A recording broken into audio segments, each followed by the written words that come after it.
require them to eventually be used for vehicular traffic, right? So this notion of no vehicular traffic forever would violate the terms of that block grant, right? It hasn't been completely fleshed out and fact-checked on our side, but that was one of the things that was given to us by FDOT. So to your point, that is a consideration. Fortunately, both of the bridges were paid. Fortunately, both of the bridges were paid for with federal dollars, still our tax dollars, but nonetheless, at least it wasn't a But they should be open. They were, when you guys or whoever took my money, obviously it was for an open bridge. Nobody said, oh, look, we're going to take some money here, we're going to build an open bridge here, and then on this one we're going to close it and make it. So anyways, besides that, the next point I wanted to make, 80% of people that are going to come over the bridge, okay, are either going to make a left and go north to I-75, or they're going to go east to 826. So there's no doubt on and off ramps at one street.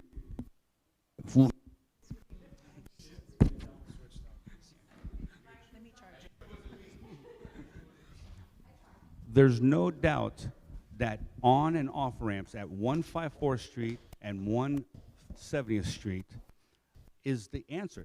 Everybody that is going to, 80% of the people that are going to go over those bridges want to go to I-75 or want to go to 826. So whatever else you do, okay, don't open 154. I don't care, because everybody's going to come over 170th Street, and they're going to go to 154th Street to go to 826. It's not going to help Miami Lakes, or it's not going to help Palm Springs North at all by not opening or not opening 154th Street. It makes no difference at all.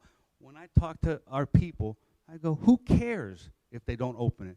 Everybody's going to come over on 170th Street. So I think what we should be trying to do is the solution. The solution is to have on-ramps to the I-75, which makes it to where you can get to 826 or I-75. That means nobody's going to come to Miami Lakes.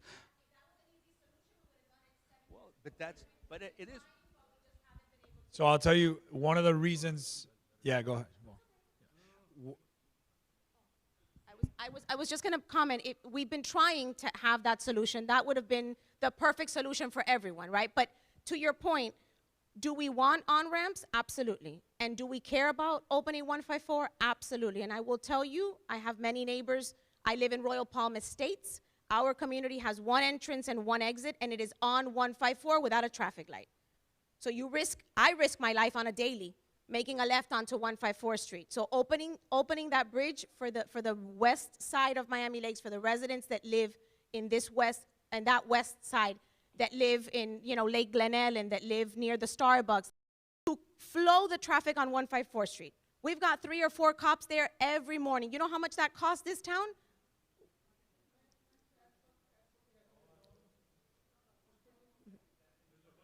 Yes. Okay, last point, go ahead. I'm a Dade County firefighter. I'm retired now, thank God, But at 40th Bird Road and 826, they wanted to expand 826. Okay, the on-ramps that they're telling you that they can't do on Bird Road and 24th Street and 4th, they bought every house next to the expressway. So they can do it. It can be done. So don't let them tell you that they can't do it. At that time, they didn't want to do it, and they came and they bought houses on both.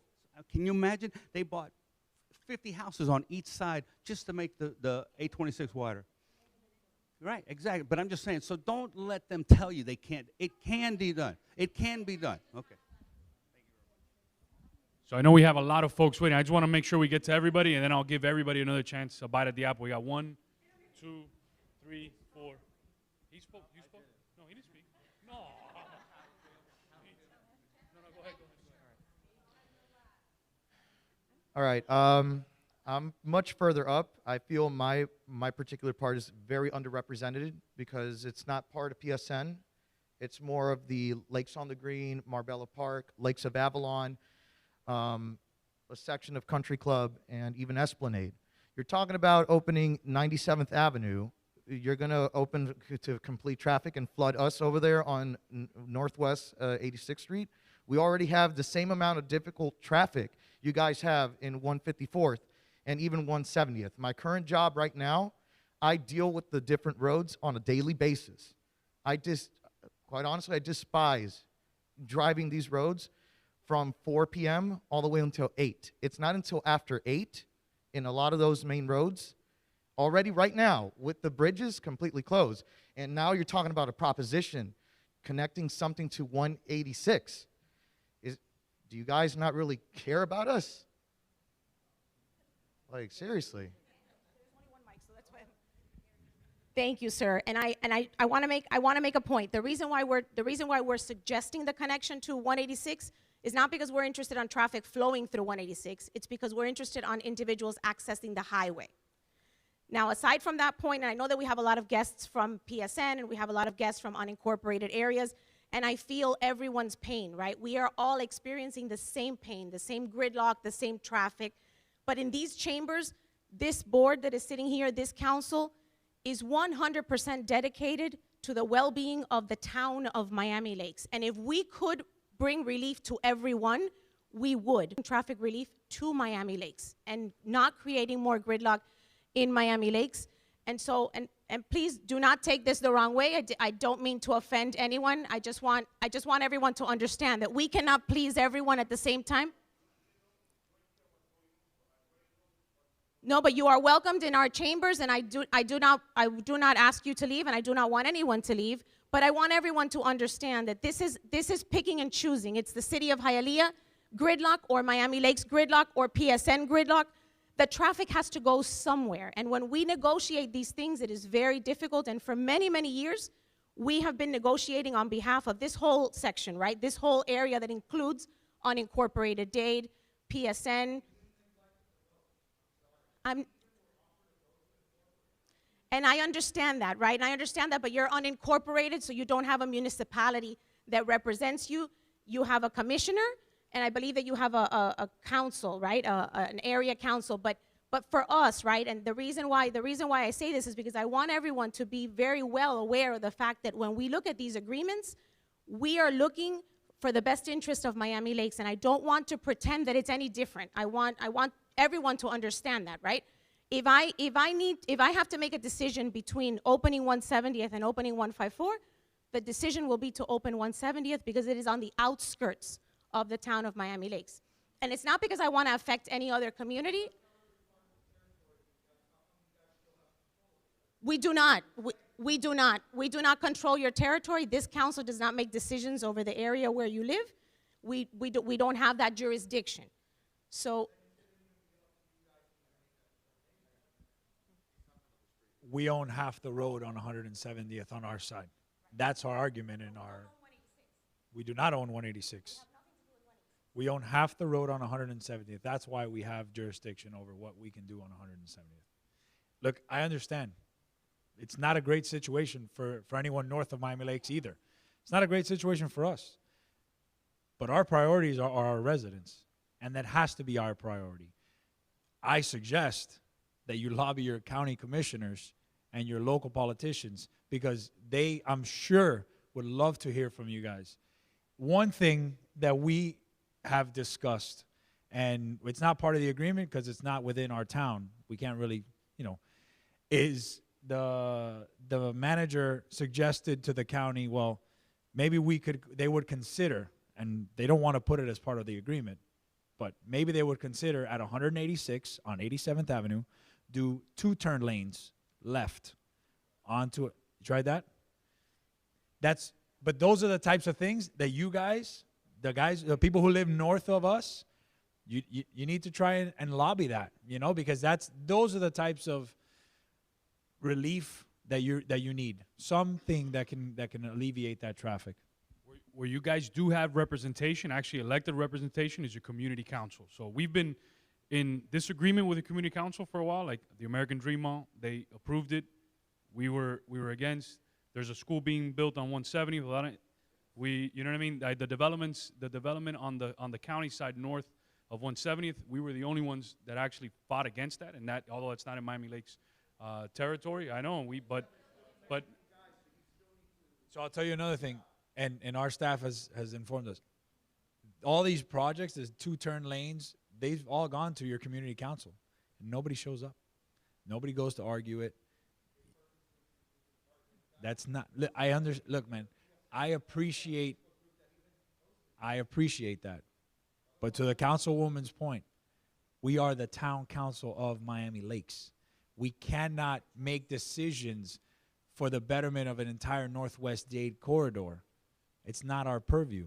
We have to focus on to do the best that we can for the residents of our community. So while I appreciate it and I thank you for coming, it's just not something that we're looking to handle right now.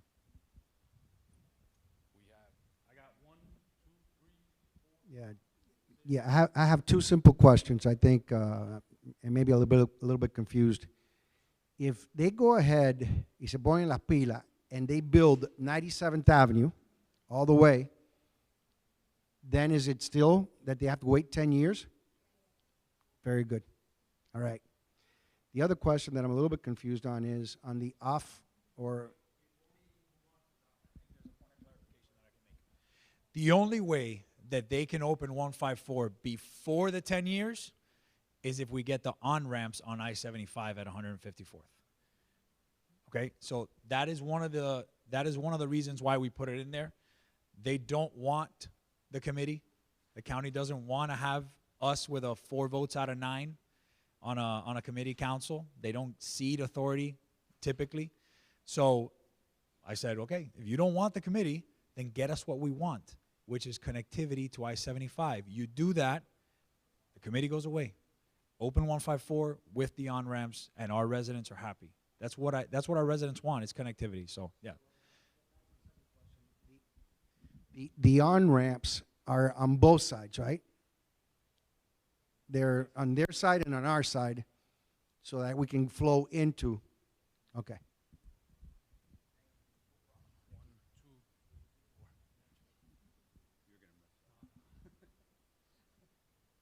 Hello, everybody. Actually, where did Vice Mayor Nelson?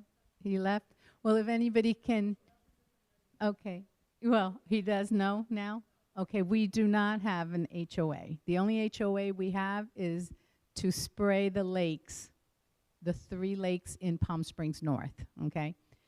I'm glad that you did make mention that, you know, and maybe you guys can help us, because at the end it's going to help you too. Those 2 turning lanes on 87th Avenue, we're putting the cart before the horse. We're doing exactly what happened with Hialeah. No planning. So whether it's you, and again, I want them both closed, or if one opens, the other one needs to open. Not tit for tat, it's so it can flow, okay? You've got that bridge that's gonna come over, and they're building that school, 600 students. There's gonna be a speed zone right there, okay? Then you've got nothing turning on, 87th Avenue heading north to get on and alleviate, to get on the Palmetto, to get on the Turnpike, to get on 75. Bovo promised that before this could ever happen, and he always said it's going to happen, Peter Pike Road, okay, you can't even get through there for Bob Graham. Peter Pike Road needs to get extended so it can, 77th Court, okay, 77th Court, to let it flow. Nobody's talking about that. You've got, it needs, you need to do something so it can flow. We're going to be at a complete gridlock. There's extent. Yes, look to the right, look to the left. Yeah, but there's swale areas. But there's roads. I mean, we sat with Bovo, and he explained that you can enlarge it. Drive by, and you'll see that there's room. Right, that whole road. Okay, we're just gonna be at a gridlock, everybody, unless, of course, your plans are, and here you go, Manny Sid,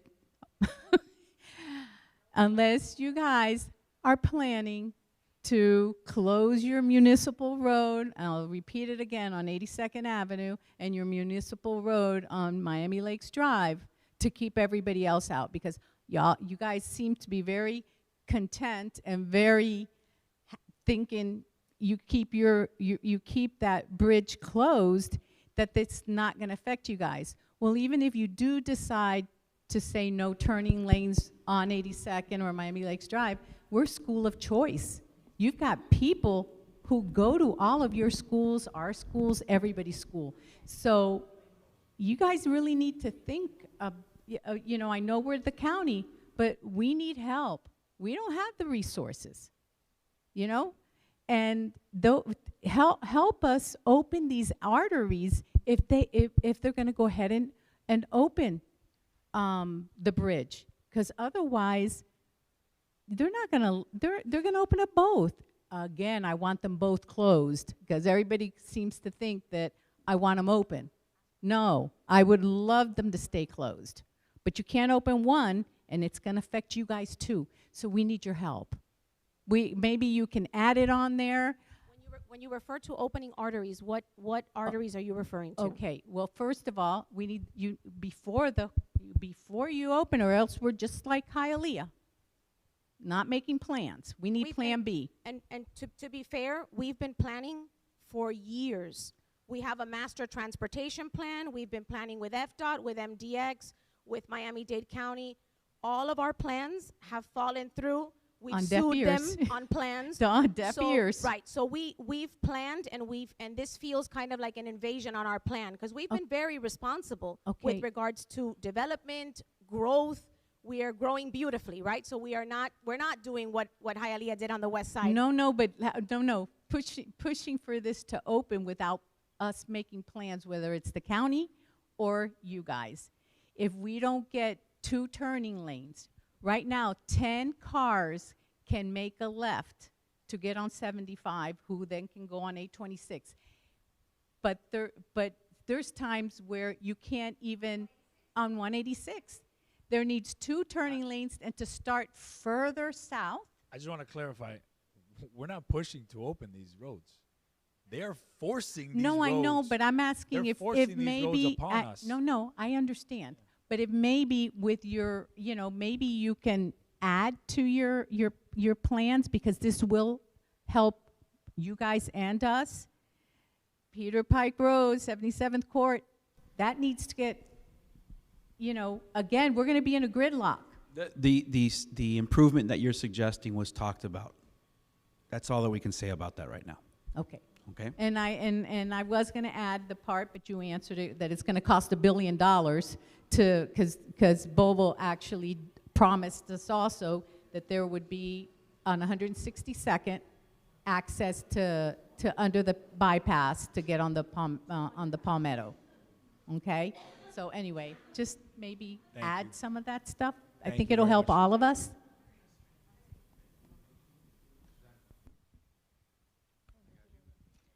Hi, my name is Susana Herrera. I have a few comments. First of all, I'm happy to see a town hall meeting on this subject. I look back at the last town hall meeting we had. I think it was in 2017.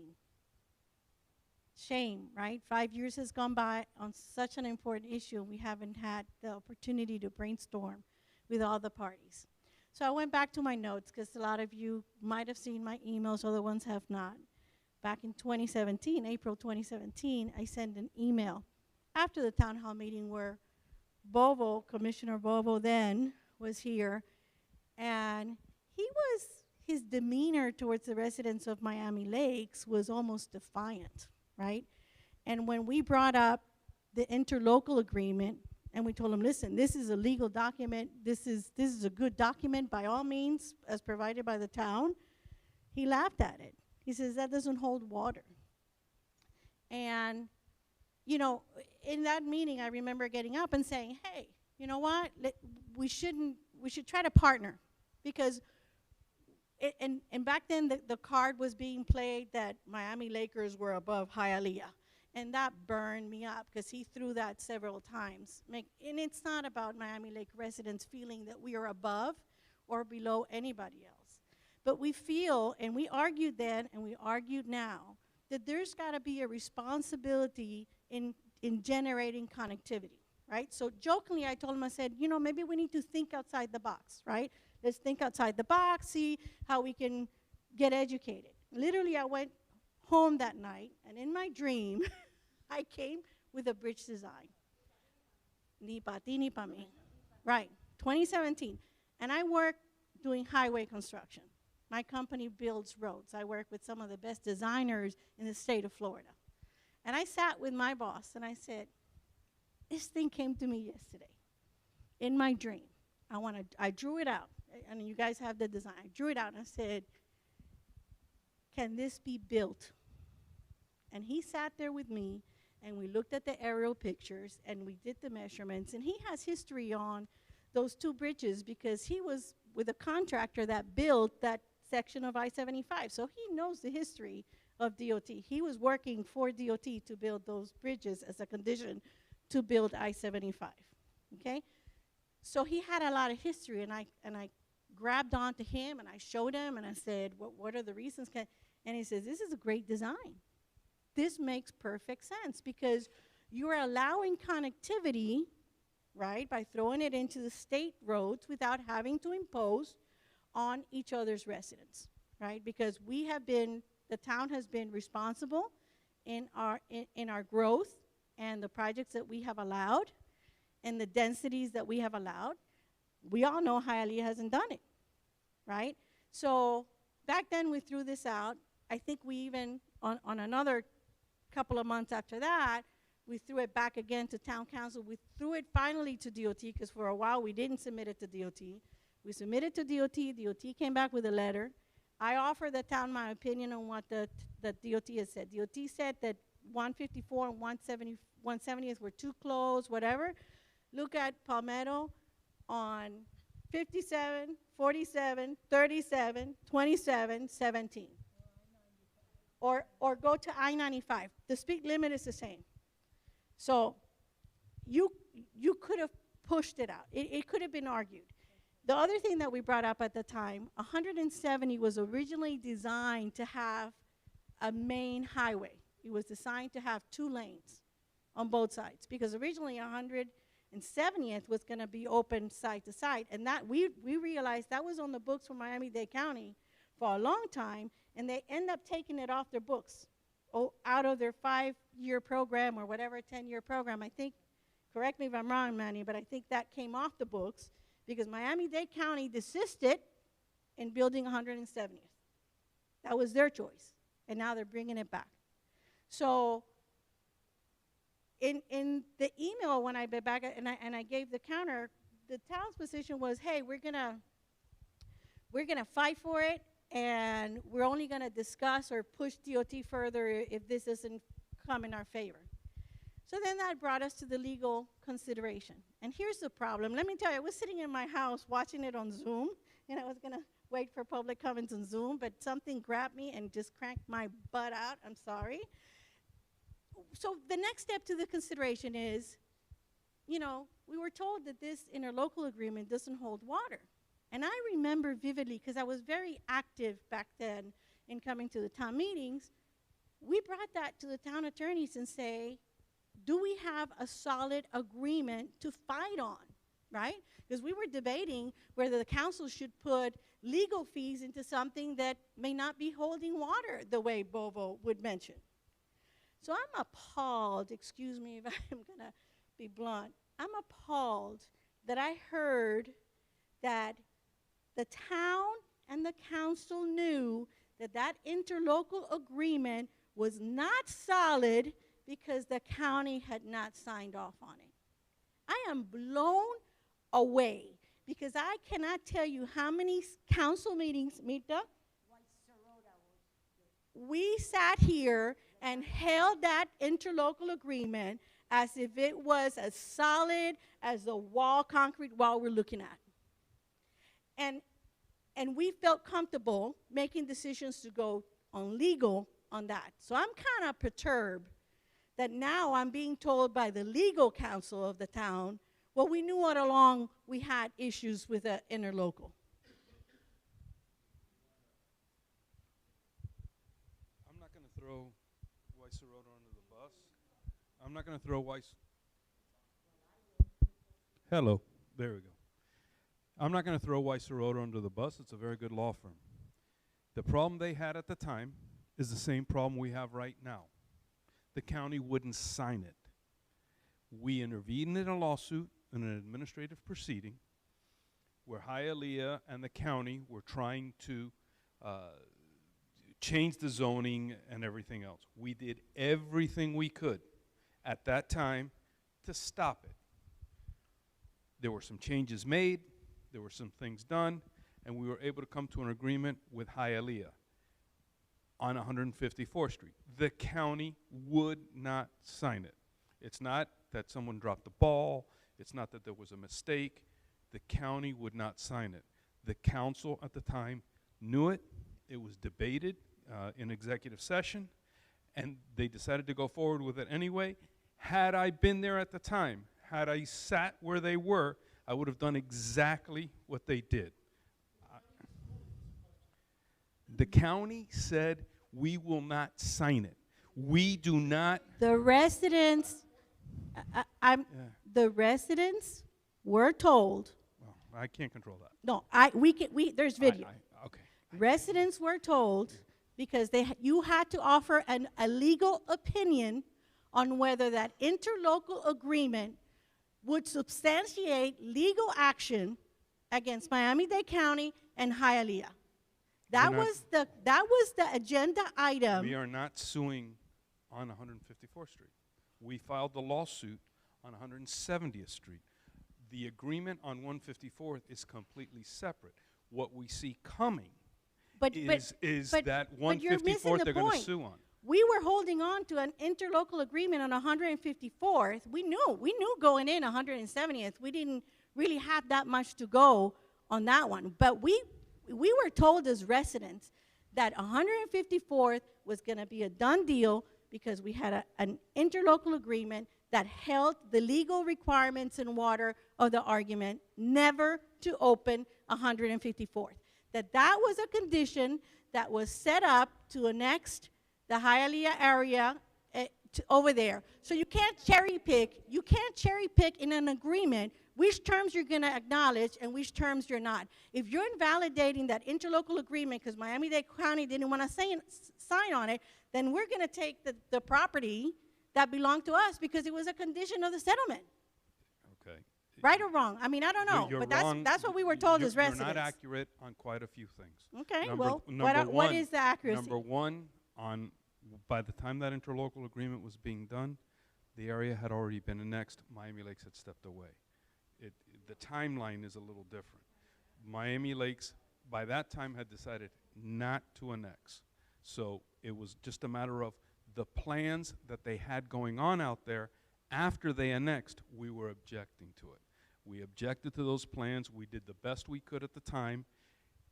The city of Hialeah, as far as whether it's a binding agreement, as far as us and the city of Hialeah, it's a binding agreement. No one here has said that it's not a binding agreement.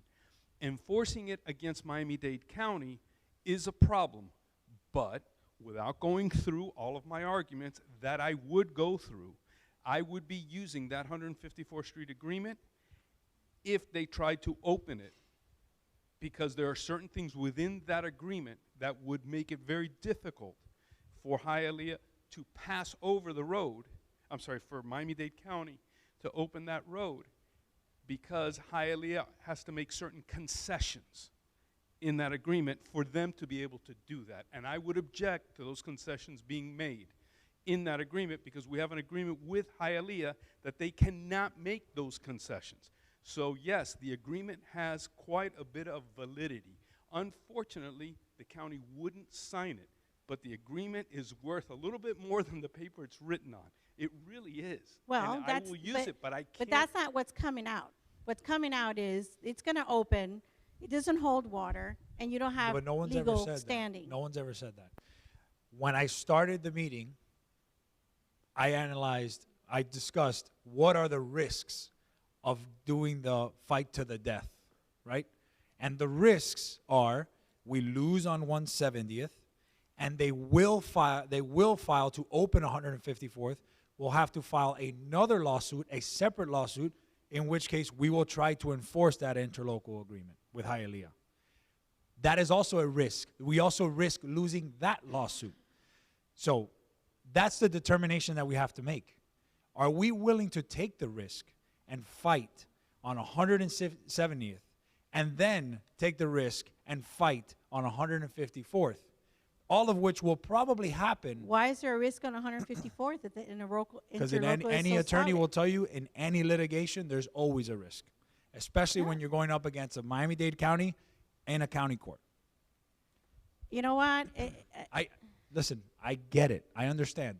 I understand. There's a chance. Now, I want clarity on something that has been brought up in the discussions that says, and I go back to 170th, we should have pressed on the design, right? We could have pushed 170 on a design. Okay. 170 has been built out without any connectivity to I-75. That is shameful, because we should have prevented that even before it got to that point, so we could have pressured on to come up with a design that worked for everyone. Because if there was ever an opportunity to have connectivity to I-75, it was at 170th. Well, that's essentially the basis of our lawsuit on 170th, is that they did that stuff, those developments and improvements, without our control or say-so, and we're supposed to have design control over what happens on 170th, at least to the portion of our. And you still think you're going to lose? So, Susana, I very early on when you and I met, and I think I had a new business item with that item that sketch that you had provided, right? The Nipati. I went to visit the county commissioner that was really pressing on 170th, and he unequivocally. What's the name of the county commissioner? Pepe Diaz. Pepe Diaz told me unequivocally, no. That was not anything other than opening up immediately 170th was not an option. So in good faith, I took the design. I went to meet with him. It's one of the first things I ever did. I didn't even go through the mayor's office. I went on my own. I went with a young lady that worked for us. Her name was Nicole Cuellar. She was our council assistant. And I said, listen, let's compromise. Let's bring up all these issues. He said, absolutely not. Anything other than the immediate opening of 170th is a deal breaker for me. So when you're starting off on that, right, and that's really what we're experiencing, right?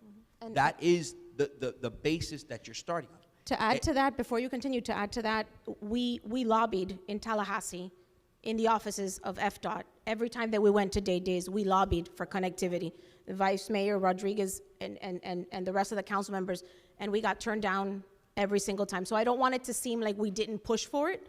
And I know that Councilmember Collazo went and he met with Commissioner Diaz, who's a difficult character, and it was a non-starter. So these things have been pushed. I know that Derek Cintron has also sent us something very similar to what you designed back in the day, and it's always been a non-starter. It's always been too difficult, too expensive, not enough space. It's just not doable. And the problem is that and I didn't mean to cut you off, Louis, I apologize. The problem is that they are taking the path of least resistance. They are taking the easy route, the cheap route, and again, I go back to my thought process. This is not helping anyone. This is not going to help PSN, it's not going to help Miami Lakes, and it's not going to help Hialeah. This is simply promises made, promises kept. And it's on social media everywhere. It's the mayor of Hialeah, Mayor Bovo, then Commissioner Bovo. Promises made, promises kept. Whether those promises help everybody, that doesn't matter. What matters is, I promised to open the bridge, I'm going to open the bridge. And that's what's happening on 154th Street. Commissioner Diaz promised to open the bridge. He just wants to deliver it. It doesn't matter. 5 years from now, when we're all stuck in gridlock and this didn't help anybody, nobody cares. They'll all be gone. They'll all be doing something different, and it won't matter. By the way, I was upset at the Amor 107.5 campaign with the bridge de Discordia now being the bridge of Amor. I felt that put you guys in an impossible situation to be able to counter back and say, you know, this is not a done deal. So it really hurt us. When we go out there and we put this stuff out, it really hurts us. No, I get it. Thank you, Susana. We have a lot of, so just I full disclosure. I do apologize. There's one person that I did miss. I know I have you guys coming up. We have somebody who's actually here during all these conversations. A lot of us weren't, but one of the founding members of our community, Robert Metter, who's here with us today. So I don't know if, Rob, you want to say a few words, but we appreciate you sitting here listening and more than anything, you know, volunteering your time to share a wealth of knowledge. So I think that whole history is going to be very important. Thank you, Mayor. Yes, I was there. I first want to thank each council member and the two that are not here for their service. I look at the town of Bean as in a unique position in a small way that I wasn't in when I was served on the council for 10 years from 2000 to 2010, is that you have a town manager and a town attorney that are also residents of Miami Lakes. I'm not taking away. And the clerk also. And a clerk, excuse me. And assistant town attorney. Not taking away from Alex Ray or Weiss Sirota, who represented us well, but they're doing a professional job and they also have a stake in this. I applaud what Councilman Morano said earlier about we're in this together. I came here tonight because I was troubled. I've heard comments from the public, I've heard comments from the dais, and I don't believe, in fact, I know some of it is not informed comments. And I urge you all, and I see that you are going to have a kumbaya together because you need to. You're the leadership of this town that were elected and need to listen very carefully, and I know you are, to Mr. Gustesi.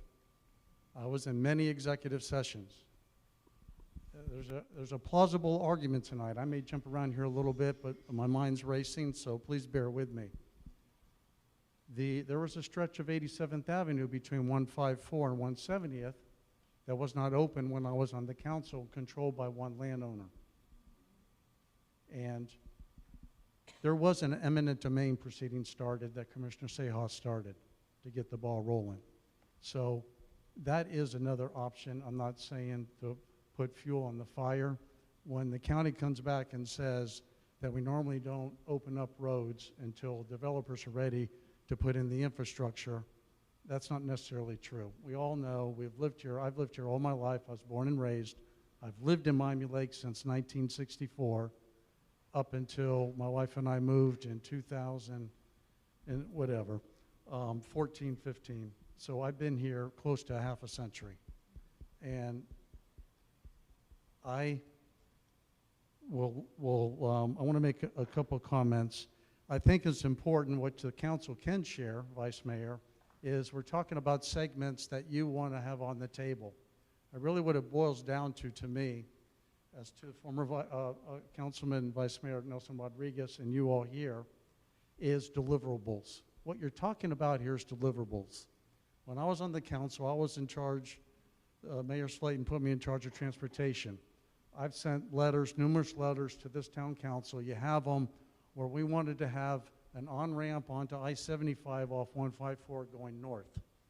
I tried. Jose Abreu was the FDOT secretary. He lives here in Miami Lakes. And we met when you come out of Hialeah on the ramp over to get on northbound I-75.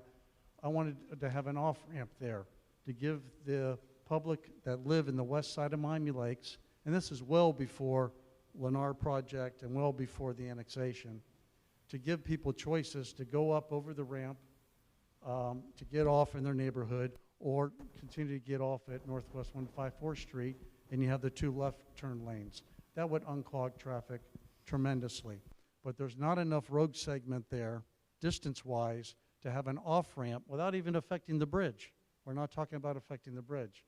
We're just having an off-ramp there only into, it solves safety, security, because you're only exiting into Miami Lakes at that point.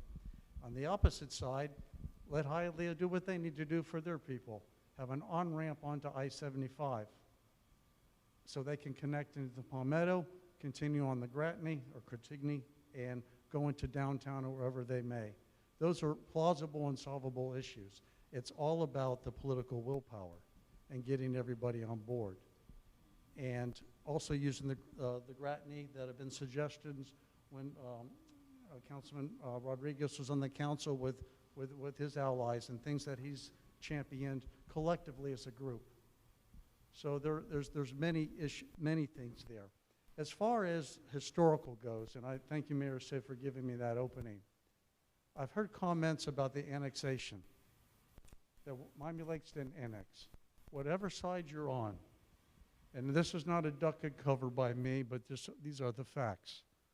I had to recuse myself, though I was intimately involved in it, because my wife, her family, owns land on the west side, so I could not vote. And I would venture to say that even the Graham companies have land on both sides, and this is nothing taken away from the city of Hialeah, because our families and the Graham families have dealt with the city of Hialeah for decades, and respect them and honor them, and they, someone that lives a stakeholder in a city would probably much rather go through the channels with the building department and have that annexation over there. But what I hear people say is, we could control the growth. And they say, we could take residential and turn it into commercial. We could take that and make it more industrial and have less residential. Folks, this is the real deal and the real facts. That land, pre-annexation, was zoned by the county at 13 residential units per gross acre. The county set the rules for the annexation process. There was 3 municipalities vying to annex that. Hialeah, Hialeah Gardens, and Miami Lakes. I have all the annexation studies here dating back to 2003. I have Hialeah's and I have 2 of ours. I don't know if anyone in this room has read it. If you had, some of the comments I've heard probably wouldn't have been made.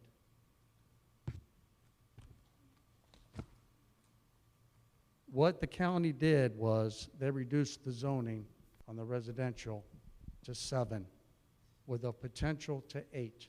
That's what Hialeah assumed. So they reduced the density.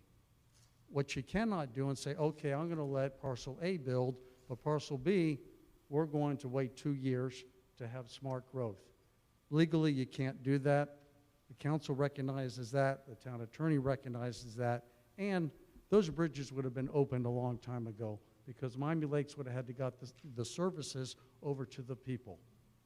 So it is unfortunate that the infrastructure was not built ahead of time. This was an opportunity that the county had. And I hear that passionately with this attendance and the elected officials, that they keep kicking the can down the road. And I really hope that through your town attorney who's advising you and your town manager and assistant town attorney and the leadership here, that as Vice Mayor Rodriguez says, you're going to get some deliverables, because having an agreement on paper like we had is just a piece of paper. You need to see it, feel it, touch it, drive it, whatever you need to do. And I hope that you get some deliverables. A comment I have on I didn't get to read all the red line, but you're allowing, if you reach an agreement, and just real quick, this is a sidetrack. You have scooters, bicycles, pedestrians, as well as vehicular traffic potentially going over The golf bridge. carts is not going to be on there. Huh? Golf carts are not going to be on there. Okay. What I was going to say to that, I live now in Broward County, and we have a beach path where I live that's only 8 to 10 feet wide. And it's not good, safety-wise, to have bicycles and pedestrians walk in the same path, let alone electric bicycles that go way too fast. There's a lot of people getting hurt. And I throw that out there for you all to consider in your deliberations. Something that wasn't brought up, if 154th Street were open, since it's wide enough for 2 lanes, and you're talking for emergency vehicles only, I would hope in the discussion with all the segmental bridges, 170, 154th, the Gratney 186, that in times of emergency for a storm such as a hurricane, that maybe you all are discussing of having those open as potential excavation routes for the public. I'm gonna stop there and just say. Yeah. Before we go on And just to follow up Mr. Costasi's, one thing is true. We tried like all get out to get the county to be a party to that agreement. Yes, you did. They flat out refused. Yeah. So you're in a quagmire too. You're trying to do the best you can with what you have been dealt. And I'm not here to pass judgment on that, just as I know you're not here to pass judgment on prior councils. We did the best we felt, as you are, what's in the best interest of Miami Lake stakeholders, businesses and residents. And that's all anyone can ask of you to do. So I just hope you all are unified and listen very carefully to what your attorney is advising you. Litigation gets people to the table, and that's what you've done. And now I can hear it loud and clear that, yes, no one has a clear-cut 100% on one side. So a compromise has to be reached, and you're trying to get the best deal that you can. And I applaud you for that, and I wish you the very best and Godspeed. Thank you. Yeah, a couple of things, and I wanted to follow up on something that Vice Mayor at one point, I think, met her. Robert to me, but that's a whole other issue. You need to know that we have done everything we can to prevent everything that's being done out there. We have filed lawsuits. This is not our first lawsuit. This is our second lawsuit. Even when this lawsuit was pending, and it's very, very frustrating. It's enraging sometimes when you're watching it happen slowly, but you're watching it happen. I went with our town planner to the MPO. And some of you have heard this already from me.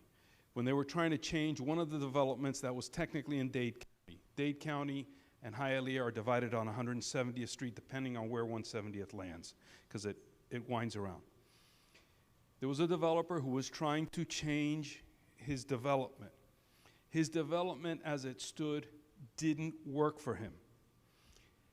He wanted to change it. It was a perfect time to change, to really get some good concessions from that developer, make him build something different. His bluff of, well, if you don't let me change it the way I want to change it, I'm going to build it this way, was a pure bluff. It was not going to work for him, and he wasn't going to do it. I went in front of the Metropolitan Planning Organization, and I asked them, rather sternly, this has to stop. You have a chance. Stop blaming people in the past. Stop doing all that. Right now, right here is your time. I got 0 votes. They turned around. I went back in front of the Broward County Commission, me and the planner. That's it. Nobody else showed up. Nobody from Hialeah, nobody from Miami Lakes, nobody from Palm Springs North, nobody from the Country Club Miami. It was me and her and maybe another public official from here. That's it. Once again, I went in front of that county commission, told them the same thing. It's got to stop. It's got to stop now. He can't build what he's threatening to build, get better concessions. Not happening. Got 0 votes. That's the frustration that we have here. We are fighting tooth and nail. A very small town, 6 square miles, 30,000 residents, fighting developers, the county, the city of Hialeah, state representatives who have a big problem because they have constituents on both sides. That is what's going on here. I can tell you that my law firm, for the last 6 weeks, this has been the most important thing that my law firm has done. The amount of calls that I have had with all of these individuals, day and night, the town manager, the amount of emails between us. There is no one fighting this more than Miami Lakes and this council. We are fighting with everything we have. We're not fighting to keep the bridges open. We're fighting to keep them closed. This is not us proposing to you to open the bridges. We have been fighting tooth and nail, spent hundreds of thousands of dollars in legal fees on this. We have lost at the trial court level, won at the appellate court level. Now we're back at the trial court level. That's where we are. The lawsuit is essentially starting after 2.5 years of litigation. And it's going to be expensive and time-consuming and just sapping of energy. And if you don't consider this deal now, the alternative is no control whatsoever. We have some control. We've really, really, really struggled to get as much control as we can. But if we don't, I couldn't even get them to stop a development, just not stop. I didn't even want to stop it. I just wanted to make it less dense. Imagine what happens if we lose this lawsuit. We will have no control over anything. We're doing the best we can. We are working our fannies off. Okay? I'm just telling you. Yeah. Hey, so we're going to extend. I know we had a hard stop at 8, but we're going to extend out of respect to everybody here. There's a lot of people that still need to speak in the. We're going to go to first to everybody who's here, and if we have time, we're going to go to the folks at home as well. The reality is, I don't want to skip. You all, showed up, so if you're, we're going to make sure we take every single. And one we're not going to put a time limit on anyone to speak. We're just just be mindful of the time crunch that we're under. And if we have some extra time, we'll go to the folks. We don't want to miss any, but we are extending. We had a hard stop at 8, so we'll extend till about 9 o'clock. But we do have a hard stop around 9. So. Okay, thank you. I'm gonna make it quick. Just a few comments that I want to go over. One thing is when there's PSN and the other areas like this gentleman, Lakes on the Green, 186, all these other areas, if we screw those areas, it also falls back on Miami Lakes. Like I just want to, I understand. Let's keep the quorum in here, please. No. But if these areas are affected, it's also going to go back to Miami Lakes. Like you said, leaving Royal Palm Estates, if they open 170th, it's going to go back to 154th anyways. No, we are not delusional. I know, we understand that. I know you guys opening are of this bridge is opening, both of them. But that's just one point I wanted to make.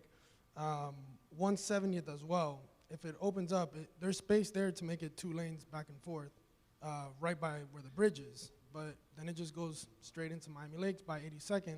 It's going to be a bottleneck there. What is going to be done about that?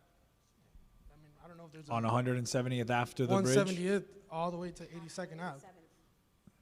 That's what has the county planned for 170 after? Nothing. Well, that goes right into 82nd, right into Miami Lakes. So that's also another. I believe one of their arguments is that 170th will get people to 67th on the north side of the Palmetto, and then access to the express lanes. I mean, as it is now, but that's one it's of their a nightmare now. I agree with you. So and it's also, I mean, it might be to connect 67, but it's also going to flow into. But you're speaking directly to the councilwoman's point.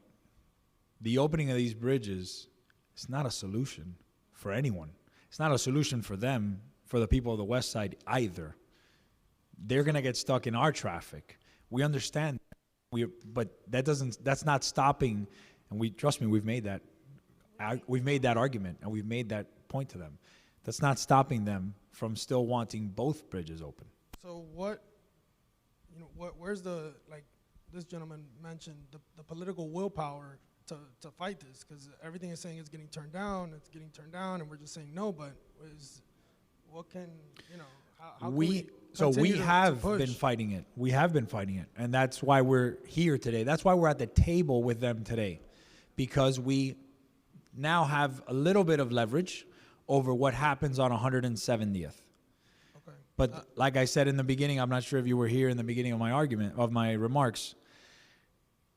Our decision boils down to, are we willing to run the risk of fighting this and potentially losing, and then getting one, if not both bridges open within the next 3 to 4 years? Another and by the way, point there is a possibility, and we'll let the attorney speak, but they've advised us. There's a possibility that the lawsuit on 170th goes forward, and a judge makes a determination before ruling on the case that 170th opens, meaning he does not grant our injunction to keep it closed. Rejects our injunction, opens the case, opens the bridge, allows the case to continue while we're fighting this back and forth. That's I'm not saying likely, it's a possibility, right? Where we're in a situation where we're fighting to keep a road closed that's already been opened. So another point I wanted to make is, yeah, it's true. So another Anything point I else, wanted sir? to make was, who's holding the developers accountable so they could just keep building and building and building, and there's no room. What And that goes to how what can- our attorney just said, right? He's been out there at the county commission meetings, advising them, asking them, pleading with them. Yeah. Don't allow this. Don't allow this to happen. And they keep letting it happen. I mean, the condominiums that they're building, or the apartments that they're building right on 170th, that completely destroyed the plan of making an entrance there. Again, that's not something that's lost on us. We completely understand that that's the situation. There's no accountability for those developers. If I may, when we went to the county commission meeting a couple of weeks ago, I asked the county commission, instead of moving forward with the opening of 154, I asked them to look into all of the developments that they are approving, because Hialeah already made a mistake, but now in the unincorporated Miami-Dade area, the same county commission that's pushing to open these bridges is approving more development, thousands of units and industrial, and I told them, and they were blank-faced. They did not listen to a word that I said. They don't care. That's the reality. Right. There's more development coming online than what's already there. So what they're developing over there is much, much bigger than PSN and Miami Lakes. So the interests, the special interests, are way higher on that side than they are here, and that's what this argument boils down to. That's pretty much it.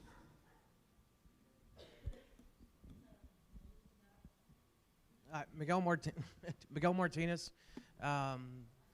Just to reiterate a few points, I have a property in Esplanade, and we have property in PSN.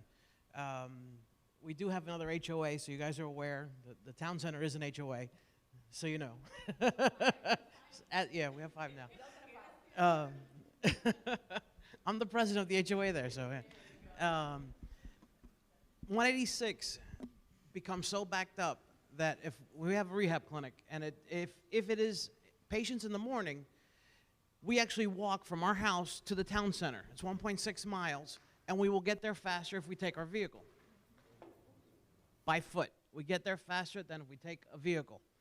So that's one issue. The next issue is what was the annex, so we're all on the same page. In my data finding from the blasting, I interviewed with Raul Martinez. Raul Martinez advised me of the history and the background of the annex. The annex was actually purchased from the county. It was contaminated soils, and it was earmarked for industrial use. James Hurley from White Rock Quarries was part of the negotiations, and he authorized this if it remained maintained as industrial use, not residential. Okay, so I don't know if you can concur. West of 97. So, what has developed now is what it is. However, the fact is, South Florida, there's a thing called the urban fabric. And when a community and an area develops, it's called the urban fabric. And we could think of it in layman's terms as a quilt. So I thank Miami Lakes always. Obviously, I don't live here. I am the chair for the Blasting Advisory Board, and I consider my community this quilt. And the fibers connect all of us. So one of the squares of that quilt is Miami Lakes. You guys allow us to interact, and we're appreciative of it. Thank you. As part of this quilt, we all need to work together, and that's what this is about. So those fibers are the roadways that connect each square to square to square. That being said, with the bridges in question, the annex, and all the areas, we identify and we acknowledge the problems that exist on both sides of I-75. It is life-threatening problem on both sides of I-75. I have gotten off the Milan Dairy to 154, and on the exit on my Waze app was 11 minutes for the exit ramp. That's insane. If I'm going to the hospital, I am a dead person on the on-ramp or the off-ramp. Okay? It's a problem on both sides of the highway. So getting to that and getting to this fact, has it not been entertained to look at a master plan, a comprehensive plan, at large? Because in every community, you see this. If you leave South Florida, you will see traffic and it flows. Here is the only place that we used to have a paint factory in Hialeah, and we lived in Kendall. And it was 47 minutes flat, door to door, if I get traffic. It was insane. So I'm gonna, yes, yeah. The short answer is yes. We have discussed. We had a bunch of projects on MDX that were going to provide serious relief to our town, and things happen politically at the state level and the county level that are outside of our control, and our projects got torpedoed. There's been some developments very recently, like the last 2 days, that potentially some of these things could eventually happen again. We'll see. I'm not going to hold my breath, but we'll see what happens, and we'll see what we can build into the agreement, if anything. But yes, we have been trying to get a regional traffic plan. On the annex side, further developments, I've been advised, will equal the population of Miami Lakes, but quadruple the density of what's coming online there. Well, to the attorney's point, he just said there's more to be built than what already has been built over there. So, next. Yep. Before he goes, just wanted to chime in one thing. So, the one project in Northwest Dade that has been moving forward is under construction now, and should be done within the next 18 months to 2 years, is an interchange on the Turnpike and 170th. So that's the one improvement that's shovels in the ground now that will provide relief and will provide some form of regional connectivity on 170th, both for people on that side of 75 and for people on this side that are seeking to get to the Turnpike. And to the council member's point, that's actually an argument that they've thrown back at us. It's like, if we open the bridge, then you're going to have access to the Turnpike when we open up 170th to the Turnpike. So the width of 170 can't handle influx and so the development west of I-75, as they expand out there, supposedly they're going to be making it a 2 or 4 lane road as it gets closer to the Turnpike. Right, but what about the bridge over 75? Yes, no, that's not going to get expanded. We're trying to keep it. We don't want to expand it. We don't even want to open it. We don't want to expand it. Ray, if you don't mind, I had some Go ladies ahead. right in front of you, then I'll get to you. No, go ahead. No? Right here. Then I'll go to you, then to her. You good? Okay. You sure before you? No, we need a microphone because there's people online and they can only pick it up if we speak into the mics. Hi, I'm maybe one of the youngest residents in PSN, and I've been there since '98. When I moved in, it was a dream because everything was peaceful, not that much traffic and everything. being that I live on 170th Street. I'm so sorry for you, ma'am. House from the corner of that stop sign with that sewer construction. I just wanted to say, I thank you for fighting for 170th, but that walk, the other side of the street where I live, that doesn't have any residents right next to the canal, can't be used now as a walkway because of the construction. Traffic is bumper to bumper from the stop sign in the mornings all the way almost to the light. What's going to happen when 170 gets open? You say you're going to try to stop that they don't send any trucks or any heavy equipment type of deal. The road hasn't opened yet, and this week we had a UPS freight 70 van truck try to take a curve on Northwest 78th Court that it took 7 minutes because those streets are not built for an 18-wheeler. Which is why we're arguing that they shouldn't even be considering allowing trucks to pass those. My question is, how are they going to control the fact that when it gets open, because eventually people with the big pockets are going to get this one. So when that happens, how is it going to be controlled, all this traffic? Because, I mean, this is residential streets. It wasn't built for commercial up and down. And is it, as it is right now, it's nonstop. And you can barely cross the street because they practically run you over. We had originally, years ago, discussed with then Commissioner Bovo that the traffic that would come over the bridge would be forced to make a right or a left on 87th Avenue to try to prevent that traffic from entering into PSN or then into Royal Oaks to keep it on a bigger road.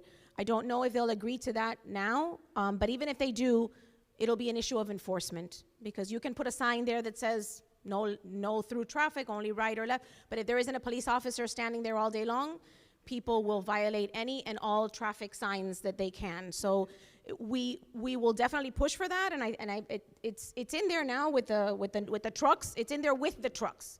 So trucks coming over, but only making a right and a left. When we take out the trucks, hopefully we can keep the no right and no left, and then that'll alleviate some of the traffic that'll be right in front of your home. We can push for that. We can hope for that. But we can't promise it. Right. Okay, thank you. Thank you. I know I got 1, 2, 3. Anybody else? So I want to make sure. Got it. So 4, and then we'll go to Daisy Estrada online that I know she's been waiting, and everybody else. Right.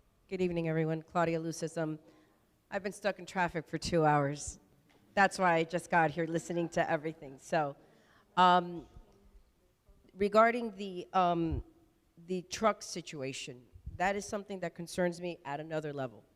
I know that we maintained 154, am I correct? Okay, we pay for the resurfacing of that, correct? Okay, so additional wear and tear on that road means additional costs for me. And I'm not gonna pretend because, you know, I like to be real about things. Traffic coming down 154 is gonna make a right down 82nd, make a left at Oak Lane and go around the back to try to get to the Palmetto along the perimeter road by the fire station. That's going to be plan B for some people. Additional wear and tear again on our roads. And all I see is expense, expense, expense on the side of Miami Lakes. I'm very happy to see that, you know, and I know that you guys have been fighting for this, the no truck situation. That cannot be negotiated. That has to be an item that stays there. We cannot handle those trucks. Number one, we don't even know if the bridges can handle those weight limits. Has anyone checked? Yeah, so we talked about that before you got here. Thank you. I'm sorry. The question was asked at the meeting that I had last week, and Miami-Dade County assured us that they have done studies on 170th. They could not make the same representations on 154th, but as of right now, they are comfortable with the structural stability of 170th. Did they provide you with the studies? They have not. I asked them for it. I think it's important that we need to get the studies because unfortunately, I do not buy a single word that, you know, Miami-Dade County tells us. Right, but you know, if you're going to be putting traffic on there, you're creating a safety hazard for not just the people going over, but the people traveling on I-75, which I happen to travel on. One other I'd like to point- know that the bridge is safe and I'm not going to have a car fall on me as I'm going underneath. One other point to the bridge is it's currently owned by FDOT. The FDOT secretary has already said that they want to transfer both bridges to Miami-Dade County. And so And Miami-Dade Miami-Dade County said? They said they want them. We said, if you guys don't want them, we'll take them. But FDOT doesn't want to do that. So, to your point, maintenance liability is going to be with the county once they take control of those two bridges.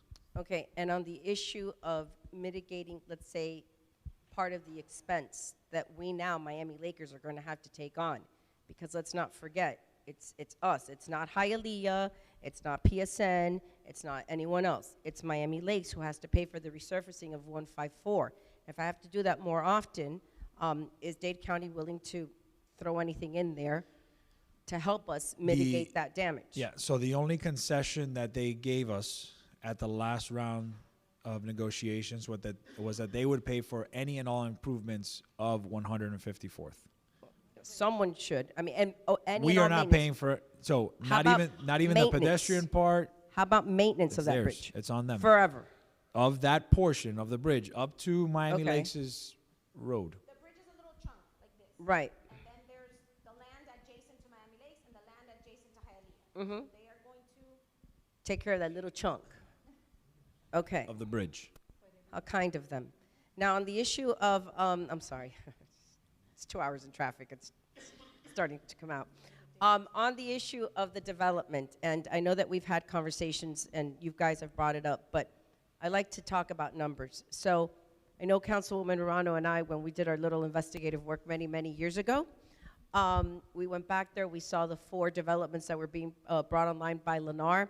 I think there were about 5,000 homes, more or less, that were back there. That's what was being built. But now I've come to find out that there's another 5,000 units, plus another 917 units that are being built. What then? What happens to all that traffic? Because I know the other side is really banking, on the fact that we're going to open these bridges and their traffic problems are somewhat going to be released because they're cheering it on. I mean, I saw a post where we had one gentleman say, "Yay, I can't wait for the bridge to open so I can get my child over to that school with the little Shaka sign." Obviously, you saw that one? Okay, I'm glad that you saw it. So, I'm sorry, we have another, almost 6,000 units? What does Dade County say about that? Nothing. Okay.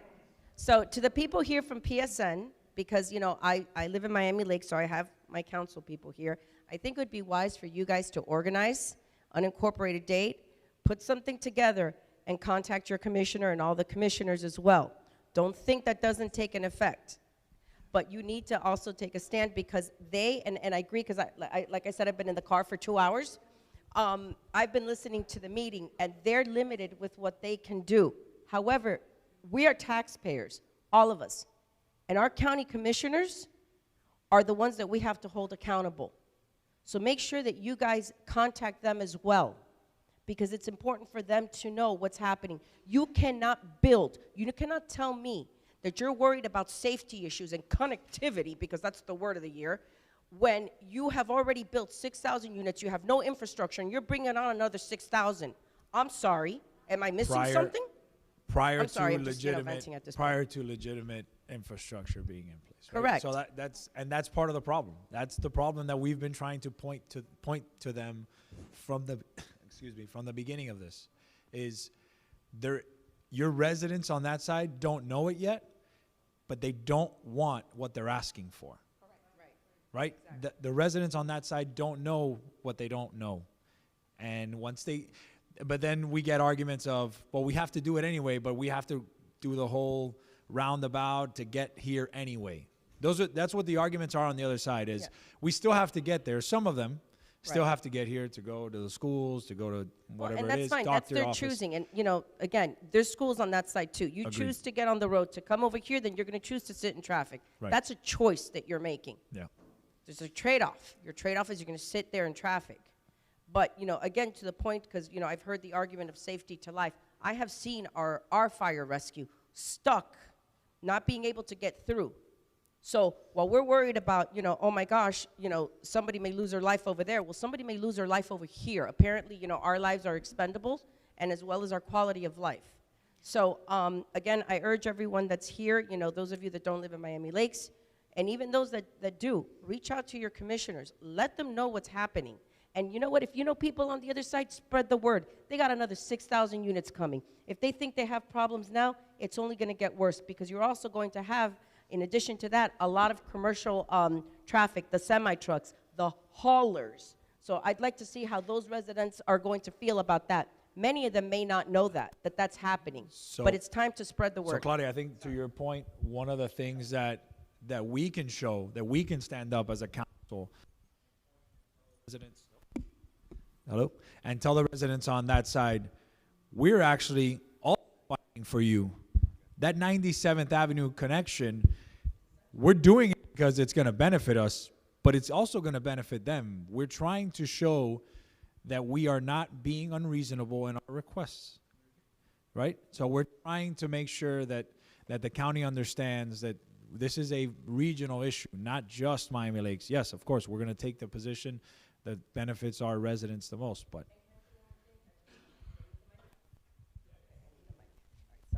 All right, so please don't fall. Quédate paradito, okay? So, all right, so there's a news crew out there, am I correct?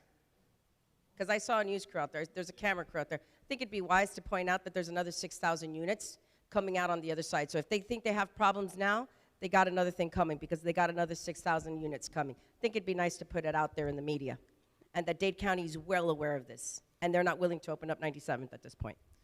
To your point, and to the residents from the city of Hialeah that may be watching, this is nothing more than a great lie. And the way that they're getting away with it is that they are pinning communities against communities. Hialeah against Miami Lakes, neighbor against neighbor. You either help me or you help yourself. That is how they're going to get away with it. And November 2022, Commissioner Pepe Diaz will no longer be in his seat. And so whatever he does now, there's going to be no consequences. He's done. He's termed out. He leaves. So he's in quite a hurry to deliver something to someone. And the reality is that we are all sitting here fighting with one another, and the residents in Hialeah that have, said that we don't want them here in Miami Lakes because we're elitists or because we don't welcome people. We do. We are very welcoming. This is just the narrative that they spread, so that the real reason, which is overdevelopment, irresponsible development, special interest, so that is not spoken of, and everybody just serves as a useful idiot and spreads that narrative and fights with one another instead of really talking about the root of the problem. It is obvious that. Hey, so Ray, real quick, 1, 2, 3, 4. Anybody else in the public before we go? No, I got you. Anybody else besides that I can put you on the list? 5. So I got 5 before we go to the folks online. So we have a hard stop at 9 o'clock. I'll make it quick. So it is obvious that the only town, honestly, has been fighting for not only Miami Lakes, but the region is not only is up here. The residents that are here, they're online, that live here, Palm Springs North, everybody lives in this area. We've been fighting for a regional plan. The county hasn't. They've approved, Hialeah hasn't. They've approved, like you said, they've approved thousands and thousands of homes. So we're left to hold the bag here. We're left to hold the bag. So what everybody's talking about, I think it's time that we hold them accountable. So deliverables. I want to thank Councilman Meter and Councilman Rodriguez, who are here, for your institutional knowledge and giving us that background on how many decades we've been fighting the county's lack of planning, Hialeah's lack of planning. So I think enough is enough on that. So the wording, the deliverables that Mr. Metter, Councilman Metter was saying, yeah, 97th Avenue has to be open, no doubt. No trucks, no doubt. But honestly, guys, we need to push a little harder. We've been pushed around long enough. We need to push just a little bit harder and ask for a little bit more. And if we don't get it, well, we made the ask, right? If we lose the deal and everything opens up, then everybody gets hurt. I can't believe that it's been decades and there's not a left turn lane on 75 on 186 from 87th. That has to happen. I can't believe that the county is saying 154 for 170 are separate issues. The 97th Avenue is a separate issue. That the connection from 170, if they open the bridge to Turnpike, is a separate issue. It's not a separate issue. It's the quilt that Miguel Martinez was talking about, the quilt. So the only ask I have, I love to see that this council is fighting in one voice, and I've mentioned that for everybody in Northwest, because the county's not going to do it.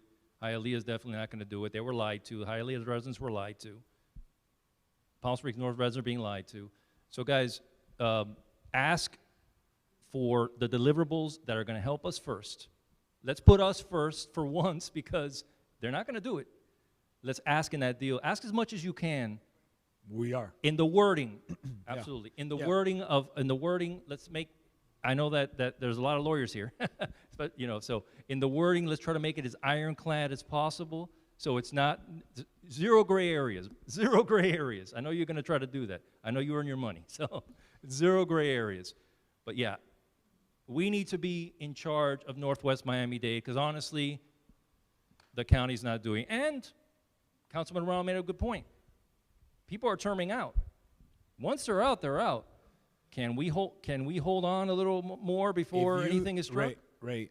If you think that the next commissioner, whoever it is, steps into that seat and doesn't want the same thing as the prior commissioner,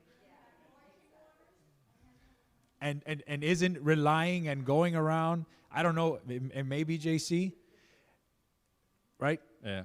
They're going to have the same constituents as the current. But I forgot who said, right? I forgot who mentioned, I'm sorry, that it usually, out of just respect, the council respects the views, for example, Senator Rene Garcia, right? He knows this area more than anybody. And usually the other council members defer to their expertise and things like that. But it seems that Commissioner Diaz was not doing that, or is not doing that as much as he should. Chairman Diaz, I apologize. Chairman of the commission.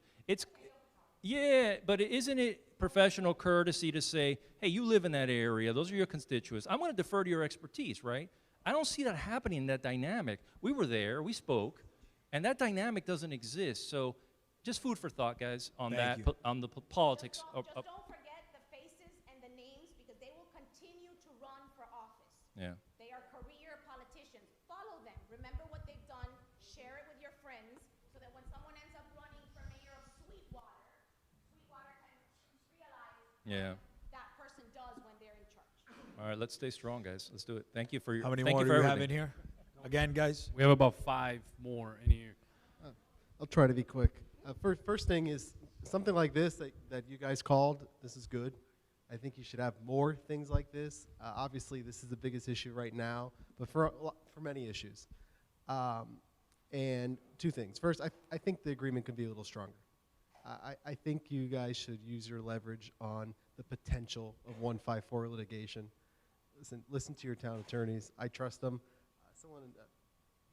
The councilman mentioned it's good to have town attorneys that live in Miami Lakes, and it's true. It's a good dynamic, because they're not just working for a client; they're working for their own town. But one issue, 2 issues I have. Something Brian asked me to actually mention was on the committee. You talk about just transportation planners.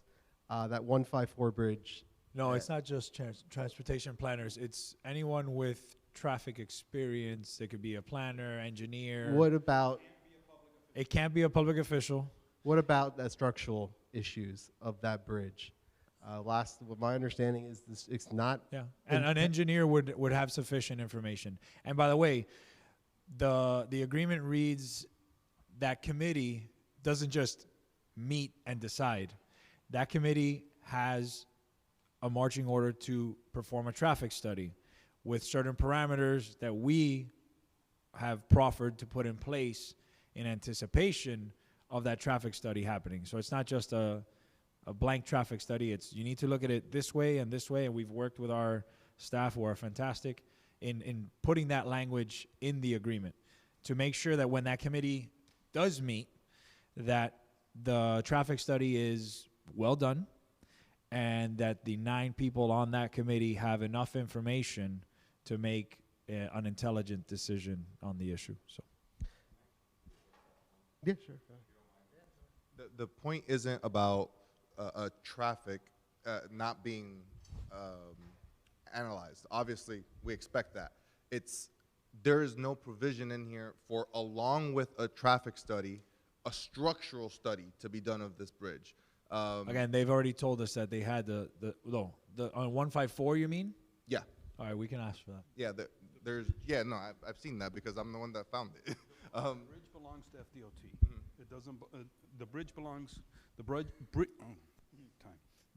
belongs to FDOT. It doesn't belong to the county or to Hialeah. They're the ones who own it. They have actually. And this is something, and I don't know because I got here a little bit late. You need to understand that FDOT no longer wants to own the bridge. They want to give it away. Of course, I tried to convince the secretary to give it to us. It didn't work. She wants to give it to the county. They want to give that bridge to the county.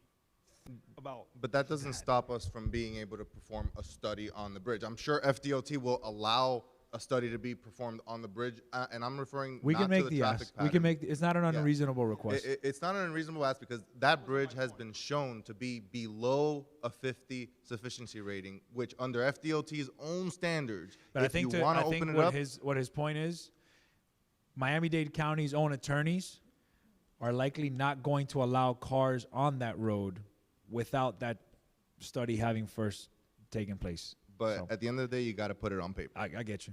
Next. I think you Oh, still Steve, got, you still got Steve, some? you're good? One more thing. Okay. Opening up 170th in 3 months, 4 months, is there any way to get the county to commit to some sort of, the county's in charge of signaling, right? To some sort of signaling study. I've had an issue when I was involved in issues in downtown Miami with getting the county to change signaling and do a signaling study. It took years. No, there is a signal. I'm talking about the signal doesn't count. The signal's not made for thousands of cars a day right now. There needs to be a signaling resynchronization on the areas around 170th. And I'm telling you, I've tried to get it done in downtown Miami from the county before. It took years to get them to do anything. So that's just another thing to think about. Got it. I got 1, 2, 3, and then we'll go to the folks online if there's not anybody else here in the public that wants to speak. Hi, so I wanted to take a moment to introduce myself. My name is Irene Torrola Garcia, and I'm actually the community council member for sub-area 55 in unincorporated Dade. So I heard you guys were making some comments. I was trying to listen online, but I think you came on about an hour late almost. The streaming wasn't working. So it was on a different platform where we watch our community committee meetings. So I missed a big part of it, and I may repeat some of the things, but I heard some things about the community council. We don't do anything about it's not under our purview to do traffic and roads or none of that. It's only we're part of the zoning appeals board type thing for the county. So when you're building a shed or when you're building something in your house and you want to go see, when you need an appeal on permitting or something, that's what we do. Got it. But you also vote on big projects like the American Dream Mall. Well, yes. So with that point, I also heard that too, and you're absolutely correct. Oh my God, I forgot the year. When they voted for that, when they voted for the Dream Mall, the community council did vote for it. And so everyone here is aware, Rizzo, the state rep for 110, voted for that. And I mean, I wasn't on the council back then. He was the council member for that area. So yes, he was correct in that. The community council did vote for that mall. And the people that we vote for, we need to remember how they vote, just how you mentioned, how they vote, the things they do, so that we can, take that to the next election. And on top of that, maybe I would get a little nostalgic to remind everyone back in, I think it was 2000 or 2001, when Raul Martinez was the mayor of Miami-Dade, of Hialeah. What his idea in the annexation of that area was to build homes, big homes, on 1 acre lots. And I remember this specifically because I wanted to buy that. I wanted to live on a 1 acre lot in that area. And then, of course, it became, I mean, I hate to use the term zoo, but there's a lot of houses in there now, and that's kind of what I consider it and what Hialeah is known for. Unfortunately, I do commend Miami Lakes for everything that you guys did in fighting for those bridges, but I think that you need to do more. You need to ask them to make 170th 4 ways on the turnpike, not just a north and a south exit or however that they're doing. Oh, I thought they were doing it too. They approved the 4? Okay, I wasn't aware of that, but okay. And then the other thing, the 97th Avenue, that's a good thing. We can't stop fighting for that. The lights on 170th, that is correct. I live on 176. I live right there. That's where I live. That light, it's not going to be prepared to handle the amount of traffic that's going to be coming through there. That street, my avenue, or 89th Avenue, going up to Matter, which is the people that are on that side that want to take their kids to the schools on this side, when they have Hialeah Gardens Elementary and other schools on that side, they don't want to take their kids there. They're going to be coming up our roads. The traffic on our side, I mean, we, as the community council, I've been trying to find out if there's any way that we could put, like, do not enter signs between a specific, a certain amount of time, but that's going to put the people in the traffic on 87th Avenue. So we're doing, as community people, as citizens of the area, we're doing what we can, but we love that you're fighting, and we need you to do more. We need you to request more. You guys have the upper hand. You still have the upper hand. If you fight for more, we can probably get more. And that's a great point. Except that's how I started our meeting. Is we have the upper hand right now. If we do the fight, we may lose the upper hand and lose any control over what happens on 154th in the future. No, but and ask for that's the everything you risk. can ask for is what I'm saying. No, we are, and we ask for everything you can ask for. Trust me, we have asked, and we are continuing to ask. Some of our things have been rejected. 97th was something that was already rejected, and we pushed again, and we said we need it. You guys need to come through on this. This is something that is going to help both sides. So yes, we are continuing to push as much as we can, but the risk is there. All right, thank you, Marta. Then.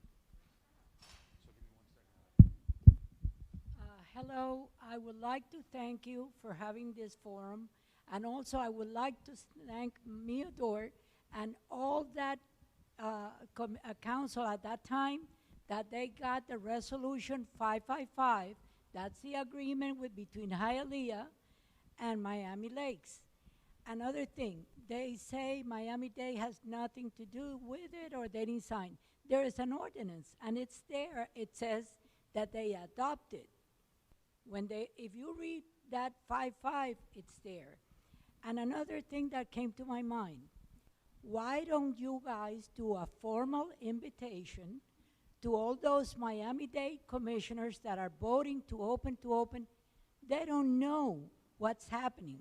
When they come and they see, this morning we had to go to Rick's doctor, and we went, on the side road.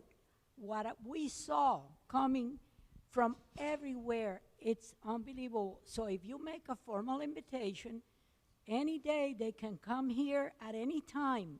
It's not like 9 or 8. It's at every time. Come to 154th, come to 170th, and maybe we get them to change their mind, okay, on what they're asking and what they're voting for without knowing what it's entailed. Thank you. Thank you. So, Marta, to that point, after the commission meeting that we're at, I actually had several commissioners come up to me. One of them came up to me, and who's been on the commission for a long, I won't say their name just because I don't want to go back and forth, and called me immature. I don't know if you guys remember that, and say, hey, you guys are incredibly immature. Every road needs to open. Every road in the county in South Florida needs to open. Been on the commission for 20 years. Yes. Hasn't improved Yes. connectivity? Commissioner Sosa. So the chair, I will tell you this too, the chair of the TPO told us as well, we didn't agree with him. He said for the TPO, a regional transportation solution was opening the bridges. I remember you guys heard that as well. So those. You might you got to speak into the mic so people online can hear you. Another thing that I forgot forgot to tell you, that video that I sent to you, you know, with all that traffic, I sent it to all of them, and I told them, this is without opening the bridges. I sent it to them, I sent it to Mayor Lavin Cava, and, you know, we have to try, keep on fighting. Remember the agreement. When it comes to 154th, there, his signature is there, okay, Councilman Meador, and many of them are still in Miami Lakes, so you have to put your pressure and your foot down. The agreement is there. I have it in my phone. I have sent it to everybody, so please don't let the guard down. Thank you. Thank you. So we got one, unless there's somebody else, we got one more before we go to the people on Zoom. Well, one thing that was said is communication is good, and we need to communicate through all the communities. And I like the fact that we were able to meet tonight. Thank you. Well, another thing to think of is the traffic load on those bridges. Not just the weight, but the traffic load. Will they be able to handle it? They're old. They have not been planned for that much traffic. And I know what's going to happen. People are going to be sitting on there, and we're going to have an FIU crash. I hope not. But that again, that was brought up to the county at the last meeting, and they assured us. And I brought it up as a concern because we were concerned about that, and they assured us that they have sufficient studies to show that 170th can hold the traffic that they're intending to be on. Well, let me explain. I do not believe that they really have control of a lot of things over there, and I'll show you a fact on that. We have a circle in PSN that all of a sudden showed up, and we didn't know about it. We had to go and find out how this happened. Some guys thought, well, PSN has so much money, they need to spend it so that they don't lose it for next year, so I'm going to give them a circle. Did we find out about this? No, not until the fact that our crossing guards wouldn't let the kids cross because there was no stop signs. I mean, somebody really watched this. Well, thank you very much. We have 24 people online, yet we only have 19 minutes. So I ask if you guys can be respectful of each other and make your points, and we'll go back and forth. There's some hands raised. But I know there was some that didn't have their hands up. Order there. Ariel, Raquel Robina, iPhone, and then Hilda Fernandez. So I asked Daisy sent me a text that all her questions were answered during this. Ariel, are you there with us? No, Ariel's no longer there. Raquel Robina, if you want to mute yourself. Unmute. Yeah, unmute. What did I say? Yeah, unmute yourself. Hello, can you Yes. hear me? Hey, Raquel, I can hear you. Yes, hi. I wanted to ask, first of all, is Zoom still a valid mode to attend these meetings? Because we weren't let in 15 to half an hour late. That was a technical difficulty. They had started the meeting on another platform where we have our committee meetings instead of our council meetings. So No, I'm just why- talking straight Zoom. Yeah. Yes. It Okay, is. so we can still attend this way, right? Right. This is not essentially the same as our open public comment. This is a little bit of a different, but yes, you can attend through these. Okay, through these because meetings. to hear that maybe they will allow us to speak or not, if you have a hard stop for the meeting, then you need to limit the number of minutes that everybody speaks to allow everybody to speak. Okay. Because we, to this moment, didn't know if we were going to be able to speak or not. There's only 2 people after me. First of all, I'd like to thank Councilman Metter for being there and for speaking and giving us a history, because I am tired of hearing that we are in this situation because of the council and mayor that we had 20 years ago. So those decisions were made on the situation and criteria and so on that existed 20 years ago. So thank you very much for speaking up, and I don't want to hear that excuse anymore. In terms of our attorney, I am disappointed. I hear a defeatist attitude. If I had my own attorney and he's constantly telling me we're in the best position, and if we don't take this, we're going to lose, then guess what? We're going to lose.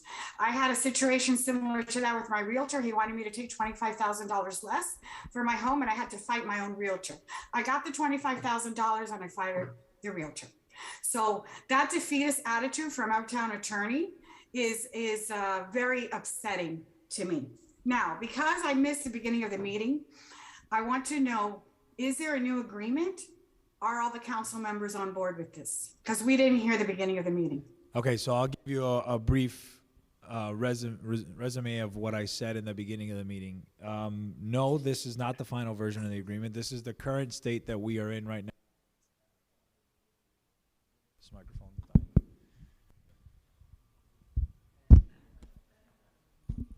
So, yes, we are, this is the current situation that we're in with as far as the agreement. We have discussed it in an executive session. There are items that we're going to continue to request from the county and from the city of Hialeah, but that is the current status of where we're at. The purpose of this meeting was to ensure that the residents have the full picture and expectation of the situation that we are in as a community. We are in a position where we have one of two options. We continue to fight this and potentially win or lose on 170th, on our case on 170th, knowing that, by the way, we already got dismissed prior to a motion to dismiss prior to any facts or any depositions or anything happening. A judge already told us you don't have a cause of action. That was our very first ruling on this issue. We then go to the third DCA, and the third DCA, without ruling on the merits, says it's too early. They're not going to say that we do have a case, but it's too early to dismiss Miami Lakes. Motions to dismiss don't usually get granted. The fact that this one got granted was very shocking to us, which is why we felt comfortable that a third DCA judge would rule in our favor to bring it back to the circuit court.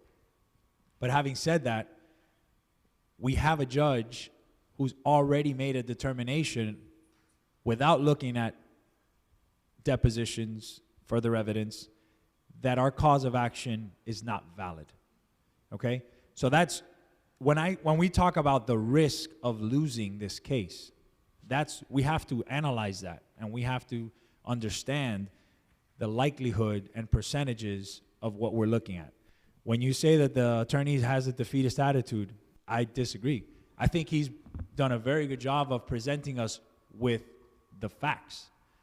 There's a chance that we win, but there's a chance that we lose. And in losing, I'm sorry, hold on a second. And in losing, there's always a chance to lose. I'm sorry, I've heard this part I already heard. I thought there was something new. No. I don't want to take up the time for somebody else. Okay. All right, what's the next step for you guys? To vote if we continue litigation, to vote in an agreement? What are the next steps for you all? The next step is to continue trying to finalize an agreement, and then we will vote. Once we feel that there's an agreement that we can vote on, we will bring it to the council for a vote. If it gets approved, it will then move on to Hialeah. If it doesn't get approved, then we will continue litigation. But the next step is to continue requesting the items that we don't have in the agreement right now. Okay, thank you. Thank you. iPhone with the hand up. iPhone with the hand up. If you're not there, iPhone with the hand up. Unmute yourself. Thank you. Hi, good evening. This is Abdul Jaraki. I am 8020 Northwest 167th Street. I'm not going to take much of your time. Thank you for everything you're doing. But I want to give you a scenario. One, that if your loved one, you found that he had a stroke and half body gone, paralyzed, or he had heart attack, and the fire rescue to get to your house, pick him from your house, take him to the hospital, take an hour and a half in a traffic. That's patient, that's loved one he's not going to get benefit of getting back to normal life, period. We commit him to be paralyzed for the half of his life, or we're going to commit them to have weak heart for the rest of their life, which is not going to be that long. This is not right. This is, unless you're telling me that you're going to cut all oak tree in the Miami Lakes and make the sidewalk emergency for our fire rescue to get to the house in and out. Thank you. Thank you, sir. Thank you very much. If you want to speak and you're online, just please raise your hand. I only have 2 folks pending. Hilda Fernandez coming up right now, and then Mike Rodriguez. Welcome, Hilda. Hi, good evening, Mr. Mayor, councilwomen. So I really kind of have a couple of questions. First of all, I need to understand if any of you have been shown any traffic engineering relating to an on-ramp into I-75 and why that has been discounted. It keeps on getting brought up and everybody keeps on saying, oh, they say it's too much. Who has said it's too much? What traffic engineering have you been shown by anybody saying that that is not a viable option? One, even if it's only one, I don't even care if it's only 154th. So Hilda, let me. Before you answer that, let me tell you why I say this. Yeah. The reason folks want to have access to this side of Miami Lakes is to get to the Palmetto. Okay, it's not more complicated. We have good pizza, we have good restaurants, but they're not dying to come over here. You know, they're not clamoring to go over here other than they need to get to the Palmetto, period. They can get to the Palmetto on I-75. As a matter of fact, I would tell you, if the argument of we need to get to hospitals and whatever, guess what? They could get to Palmetto General Mount Sinai much faster by jumping on I-75 and taking the southbound ramp to the Palmetto Expressway. They'd be there in 10 minutes if they could get on I-75 southbound to get there. I do not understand what traffic engineering have we been shown that says it is impossible for us for the DOT or whoever to build an on-ramp onto I-75. No, that's part of this agreement. So the current iteration, and based on my meeting last week with the county and with the city of Hialeah, what we discussed was that exact point. I made that exact argument to them. And when they started telling me, we don't love the fact that we're giving up authority on what happens on 154th. And I said, well, what you need to do is get our residents what they want, which is access to I-75 at 154th. All along, like Councilwoman Morano had said, we have been pushing for that. And time after time, we have been shot down at the state level, at the county level, at the, I don't think it even got as far as the federal level. However, what I think has changed in the dynamic of those on-ramps is that based on the current version of the agreement, Miami-Dade County now has an incentive to push and fight and align themselves with us on 154th on-ramps onto I-75, because if they're able to accomplish that, then we cede the committee. The committee doesn't have to meet, and they open 154th with the on-ramps. So that is currently part of the agreement, and that's something that they have already agreed to do. So that's what I can offer you on that point. So the agreement would have a combination of both. The agreement would say, okay, open the bridges, but only once you have an on-ramp. We tried to do that, right? So we have the committee. They wouldn't agree to making it a condition. The only one that they would agree to make a condition to open 154th is 97th Avenue. They did say that 97th Avenue is a precondition to the committee even meeting, even appointing members. That committee cannot meet until 97th Avenue is connected to 186 and I-75. The compromise that we reached was, as in this current iteration of the contract, is that they can open 154th without the committee if they push for the on-ramps or slip ramps at 154th, which we all know is what our residents really want and need. Okay, I mean, I'm not too understanding as to why they've said that they won't consider it, but I mean, whatever.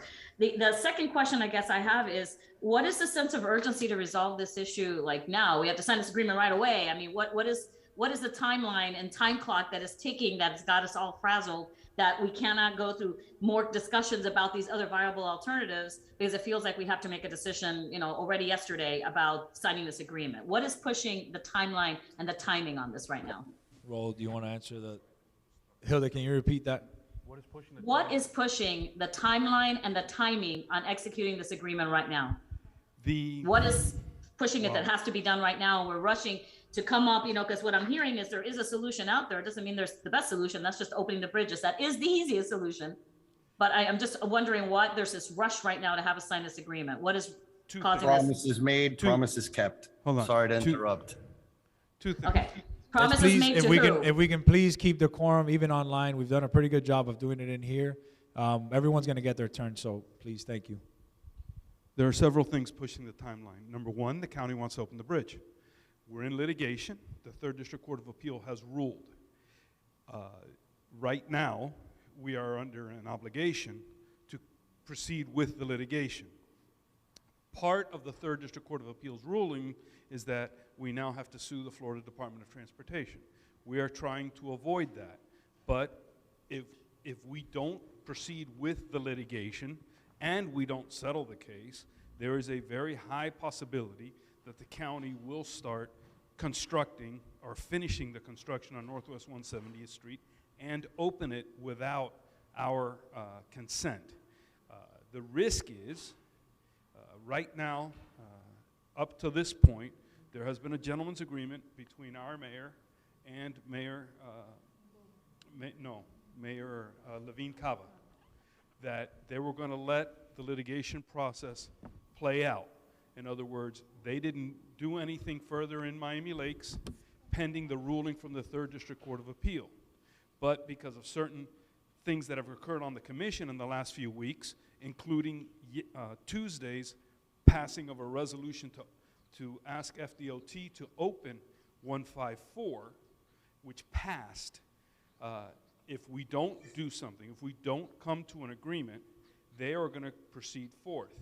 Then I am going to have to set for hearing our motion for an injunction. If I go to that hearing and the judge rules against us for any number of reasons, the county will probably commence with construction of the roadway. Once they open the roadway, it becomes extremely difficult to close it down. It's just, that's the time pressure, and those are the reasons why. I'm sorry, and Mr. Attorney, I'm sorry, I have not seen the resolution. Was there a deadline for the opening of that bridge? I'm trying to, again, understand timing. Did the resolution say, we have approved the opening of the 154th Street Bridge, and that must open by December 31st of 2022? I'm trying to understand what is driving the train here, that it feels like we have to go fast. Because the truth of the matter is, you don't have to ask for injunctive relief unless you could ask for injunctive relief right now, but you could always wait to ask for injunctive relief as I say, as the project gets closer. They're going to have to bid out that project. They're going to have to go to contract negotiation. There are many months ahead of that. So I'm trying to understand. You're talking about you're talking about 154th. 170th. Well, even 170, even 170, whatever you do on either one of them, the county is molasses. 170th is almost done. The county does not work that quick. 170th is almost done. Yeah, it's almost done. They're a few Susanna, weeks away. I'll get right back to you. I think Hilda's the last one on here, and then I'll get right back to you. So I guess I'm trying to get a sense of what is the timing that's driving us having to execute an agreement right this moment. And you guys are being pressured to, instead of waiting to see what other solutions might be available, to have to sign an agreement that where we cannot condition it on anything that might have a potential resolution. I mean, I'm just trying to kind of get a handle on that. I want to just one last thing. You don't have to, I mean, I understand, it sounds like there isn't a definitive answer there, but I want to just mention one thing. As much as I can appreciate what the poor folks on the west side of the I-75 are going through, because they have exactly one road right now, right? One road that has to take them to 138th Street. I get their frustration, but guess what? How many east-west roads do we have in West Miami Lakes? One road. We have one road. We are no better or worse, but we are in the exact same boat as they are.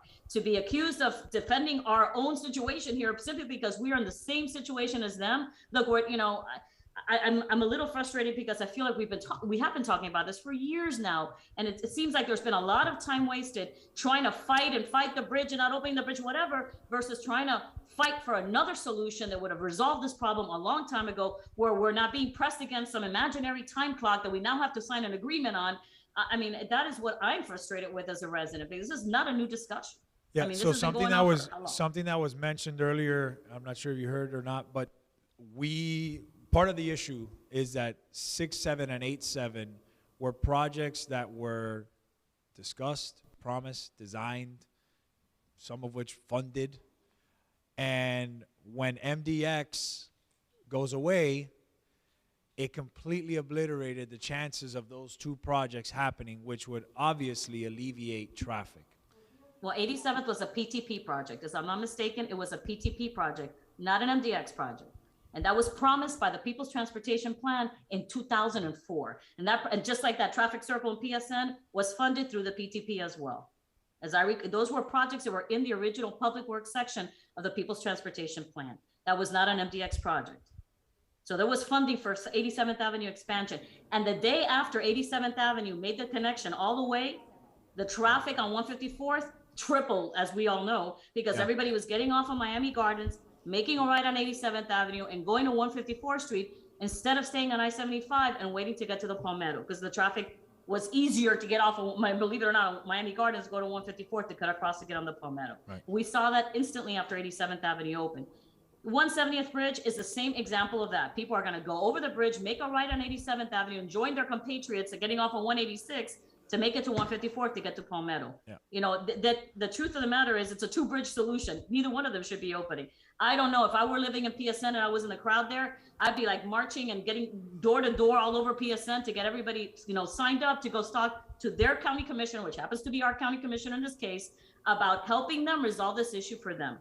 Yeah. Because, you know, you're right, you can't resolve everybody's issue, but the truth of the matter is, you know, I don't know if it's just, it feels like this is already, you know, this is like the train. Like we said before, Hilda, and, this is a lose-lose situation that we're in.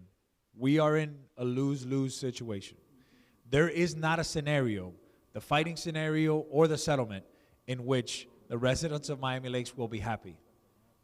That's kind of the reason why we called this meeting, because there's some information out there, or there was conversations had that, you know, we're giving up or we're not.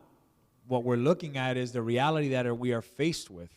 We are faced with the potential of losing a lawsuit, then losing a second lawsuit and having both bridges open within a span of 4 years, maybe less, you know? So we're in a situation where we have to weigh the risk of those possibilities and make a decision, and obviously try and fight that if we're going to settle, that we settle for something that, one, allows us to have some control over what happens in the future at 154th. And that's sort of been the biggest point for us. So we are supposed to have a hard stop now at 9. We're going to go to Mr. Mike Rodriguez. Hold on one second, though. This is Hope Reynolds. I've been waiting, and I don't seem to be recognized. Sorry, Hope, we didn't see your name because you didn't. the meeting. Yeah, we didn't.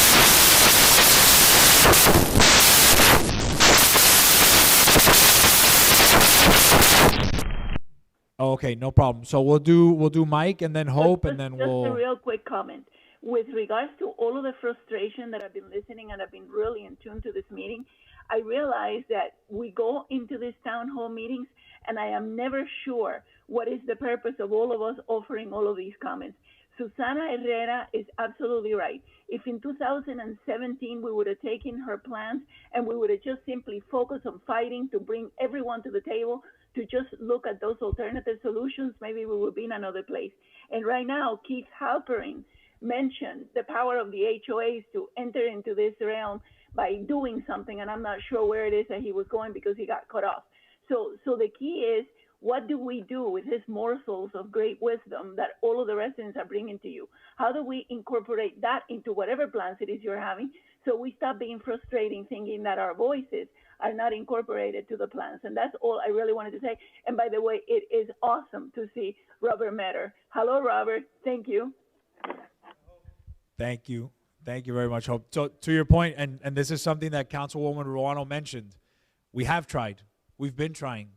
We've been asking for connectivity and different options at the state level, at the county level, and we keep getting shut down. So in their mind, regional connectivity solutions is opening the bridge.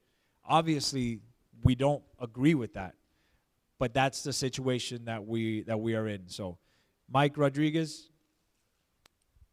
Thank you, and my apologies for the outburst before. I was just No echoing worries. Councilwoman's sentiments from earlier. I couldn't No agree problem. more. Don't worry. The only people responsible here are the developers. Well, and then some. I actually live right on 170th. I'm a homeowner here. I've been a homeowner since 2012. My wife's parents have been, my in-laws have been homeowners here for over 30 years. The answer is not 170th East. It's only going to affect you guys. It ends in a stop sign. The staging area, when you have to turn right on 78th Court, is not sufficient. 169th already backs up almost to Peter Pike Road. The answers are west and north. And I'm very disappointed. I'm also on the PSN Civic Association board. We've been having these conversations for many, many, many years. I've been in these chambers when we've been having these conversations. The answers have never been east. It's always been west and north. And for some reason, we're not having those, it's being ignored. 170th all the way west of the Turnpike and 97th north. They're being ignored. And, you know, I'm very disappointed that I don't hear more of that. And there was a woman here that I just like to say, I remember being in that chamber when you proposed your solutions with the on-ramps. And, you know, the council at that time thought it was a wonderful idea. I don't know why that also was not explored further. It was. Thank you guys again for your time. It was explored, right? We did propose those to the county commissioners, and they rejected them. But you mentioned something about, no, he said 170th. So 170th is already in the works to get connected all the way to the Turnpike, west of I-75. So that is a project that is underway, that will happen soon. And as part of our agreement, we have also required that 97th Avenue, west of I-75, also be run past 170th, where it currently ends, all the way up to 186, and connect to the park and ride at 186 to give access to I-75. So yeah, those seem like the best solutions. Again, you know, 170th, the bridge, it's going to affect you guys, and if they go past 87th, past 82nd, it dies in a stop sign. They won't even get that far because as it is now, it backs up past my house, and I'm on 78. And you failed to mention that right over the bridge is going to be a school zone. Yep, there you go. So and I said this earlier, the residents of that side don't know what they don't know. They don't know what they're asking for. They think it's a solution. It's really not. But having said that, I'm going to take it back because I think we gotta cut this off. You want it?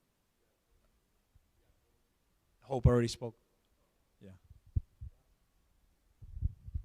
Okay, so we established from the communications that you have provided here in this town meeting, DOT is the owner of the bridge.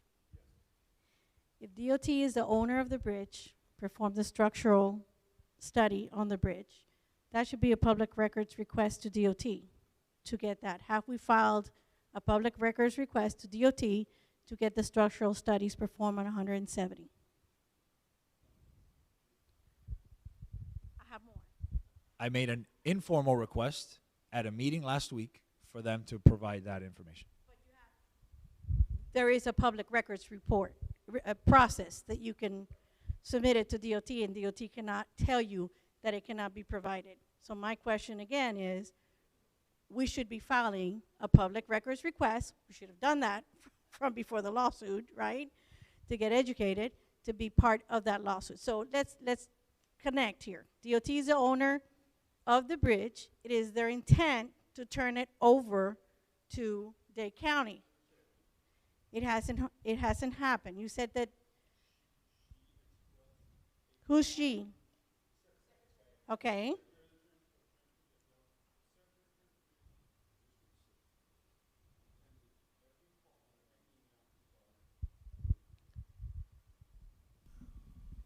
The Secretary of Transportation for District 6 has attended every phone call that we've placed to her, every email. She's been more than professional and cooperative. And what people need to understand about the bridges is the Federal Department of Transportation got grants to build those bridges from the federal government. They're supposed to be used for transportation. One of her concerns is if they don't start being used for transportation, pedestrian and bicycle traffic apparently counts for that purposes. She is concerned that the federal government will start asking for the grant money back, not something that they want to do. 30 years later, the federal government's capable of asking you for the money back. They ask you for hurricane money back, for FEMA money back. So You can call their bluff like you did the other guy that said he couldn't develop it, but right. So that's, have we asked for the public records to check the safety or the structure of the bridge? No. My understanding is they have done the studies. I haven't seen them. I haven't asked for them. But that's where we are with the I bridges. think we need to request them. So here, let me take you there. So we established DOT is the owner of those bridges. I happen to know DOT as an owner of the bridge has not put out any bids for the construction of that road. Are you aware that did the owner put out bids to do the work that was performed, or did they do it as a joint agreement, and who authorized it? Because then DOT must have given right away to perform that construction work on their property. What DOT has been doing, and what they did with 170th Street, is the county, through Lennar, applied for a permit to build on the bridge.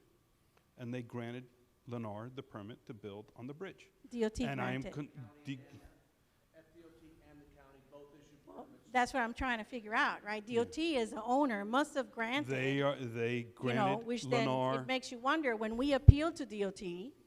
Well, DOT didn't tell us no that we couldn't, because DOT, what they say is, if you're interested, then you need to start a process with the federal government. They say no. To FHWA and start the process to they have request said- the building of the bridge and design and Right. proposal. We've asked them multiple times. The times that you've inquired, the times that that Bonnie's son inquired.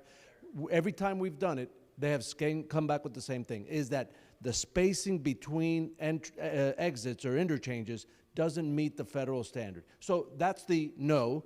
But yes, there is an appellate process. You could go, but it's the likelihood of success. They've given us all that. They've given it to us in a formal letter. So that they every time we ask, they give us with the same response saying no. So that's where the information that they provided up here, the panel, is that with applying pressure from other political angles, whether state representatives, state senators, county commissioners, and having everybody singing Kumbaya and being on the same page to make that request will dramatically enhance the likelihood of that moving up and advancing and going through that appellate process at the federal level. And like I had mentioned, that is that's one of the concessions that they gave us at the last meeting, which was they will align themselves on the on-ramps at I-75, which, like he said, I believe gives us a much better chance of it actually happening this time. Because we've always been fighting, and we're the only ones. At least in this specific issue, on the on-ramps to I-75, we now have an ally who has an incentive to fight with us. And I think that's important. And I think that makes the agreement a lot better than what we could have hoped. So, I'm going to close with just one more statement, right? Yeah. Because you said that no matter what, it's a lose-lose situation for Miami Lakes residents. That's kind of the consensus in the statement. And I think I'm gonna move forward and speak. I think I speak for a lot of the residents and how they feel. I like movies. I love sports. One of the greatest movies I saw was Cinderella with Hilary Duff. And in the old diner, when the wallpaper comes off, has one of the best sayings. It says, do not let the fear of striking out keep you from playing the game. And we can fear to lose on the law. It's a fear. It's a real fear. But we have nothing to lose because we just reviewed the agreement where it says that 154, it's not going to be, we're not going to prevent it from opening, whether it's 10 years from now, 15 years from now. But we put a fight, and we fight. We fight because we have the right to fight. We fight because it's the right thing. We have to get the message across. And I'm going to encourage the town to not only fight on the legal side, we need to take this public and we need to fight it on the streets. And we need to make the same campaigns that Hialeah is making to educate and bring correct information to the table. Because sometimes the fight's not won on a law, in the court of law. It's in a public opinion, right? And I think we need to combine those efforts. But I understand the fight. I'm just telling you based on what you guys presented, that has been very thorough. I wish we would have had more of these, right? But I think the residents have your back to say, win, lose, or draw, you call them out for what they are, and you take them to court. That's I think. Yeah, and that's been a lot of the discussion that we've been having, right? Do we continue this and potentially lose any leverage that we have over 154th? And I understand what you're saying. We have another agreement, and there will be another lawsuit, right? And it could take a year, 2 years, 3 years. It's not.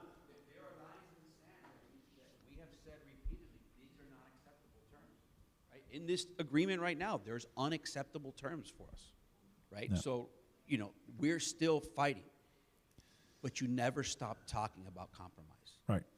Right? And that's the process. Today, what we have done is we have let you into our world. What we have been doing for many, many moons behind closed doors, for the first time, you're being brought up to speed. There's power in that. When we listen and you feel that you're being heard, there is power in that. We have made a grave, grave miscalculation. We had not brought you into our fight or into our room sooner. That is changing. That is changing because Vice Mayor Rodriguez said, we need to make this public, and we need to let everybody in. And I have been a big proponent, not just of listening, but of giving you a platform, Susana, right? Giving each and every resident, even if you cast doubt upon us, even if you shame us, giving you a platform, because there's power every time that we listen, right? So I think we're taking a step forward into listening to you. We're not stopping the fight. You have heard terms here that lines in the sand. They've been discussed. We're continuing the fight. But there comes a point, right? And I think everybody has a different tipping point, right? Councilman Fernandez, there's some points that are important to him. Councilman Rodriguez has some points that are important to him. Councilwoman Rano has points. I have points. The mayor has points.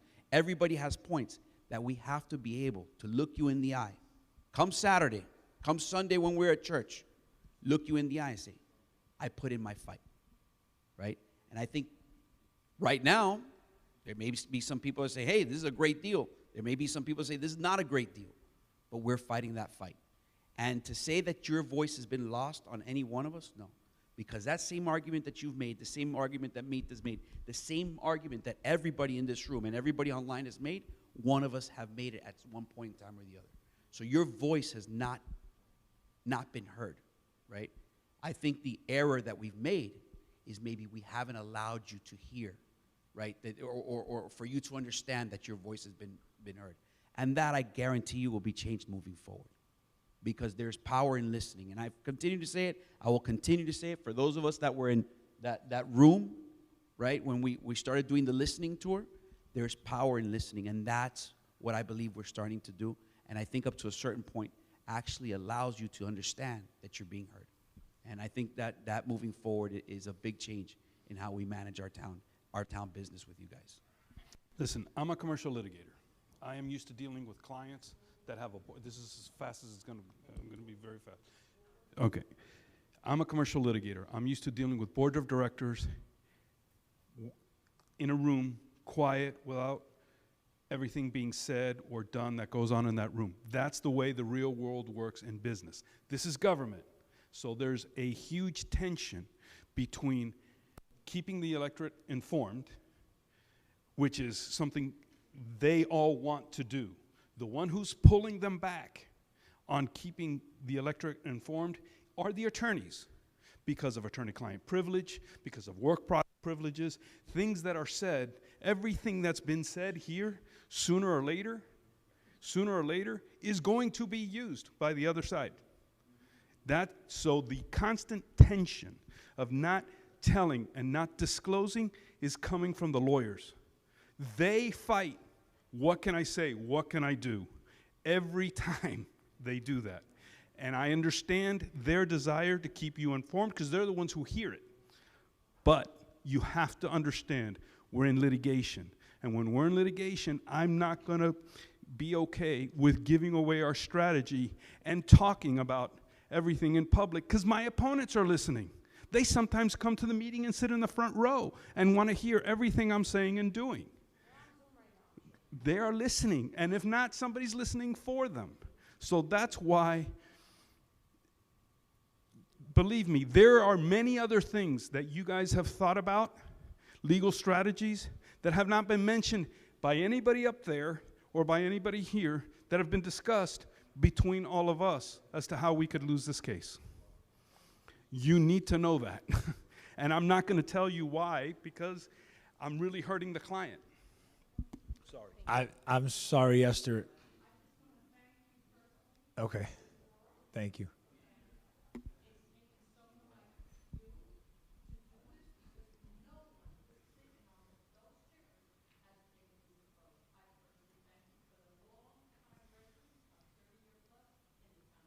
Thank you very much. But obviously, this is not something that I did alone. This is something that we had discussed. Thank you very much. Thank you. I'm going to miss it too. I really do enjoy this. But, so I'm gonna just say a couple things in closing. Thank you for everyone who participated in this. I hope you guys can now see a little bit clearer the situation that we are in, right? And that was the purpose of this meeting. I didn't want, at the last meeting, there was a lot of things that were said that weren't 100% true, right? We've been fighting this fight behind the scenes, like the attorney said, for a while already. And I just felt that it was time for the residents to understand the situation that we're in and what our decision process is going to be. What happens next? We don't know. We do know that we're going to continue to make the requests that we've heard and that we've discussed, and we'll see where that takes us. Eventually, we're going to get to an agreement where it's going to be presented to the council, and some of us are going to have positions, and some of us are going to agree to it, and some of us may not agree to it. But it is what it is. I am a believer, and I mentioned this to my colleagues today. I think whatever we do has to be unanimous. I just feel that way, because if we don't do it unanimously, it shows that they got to us, that they divided us, that they fought us. So whether we agree on a settlement, we should do it unanimously. If we don't agree on a settlement unanimously, I would prefer that we not enter into the agreement. I think we should eventually get to a position where we will be able to settle this case. I truly believe that. And I think it is in the best interest of the residents. I understand that you want us to fight. But at some point, there's going to come a point in time where we either settle or take the risk of losing damages in the very near future and have zero control over what happens on 154th, which is why I believe that this agreement or this settlement is very important, to regain some level of control over what happens on 154th. So with that, I think it's been a night, so good night.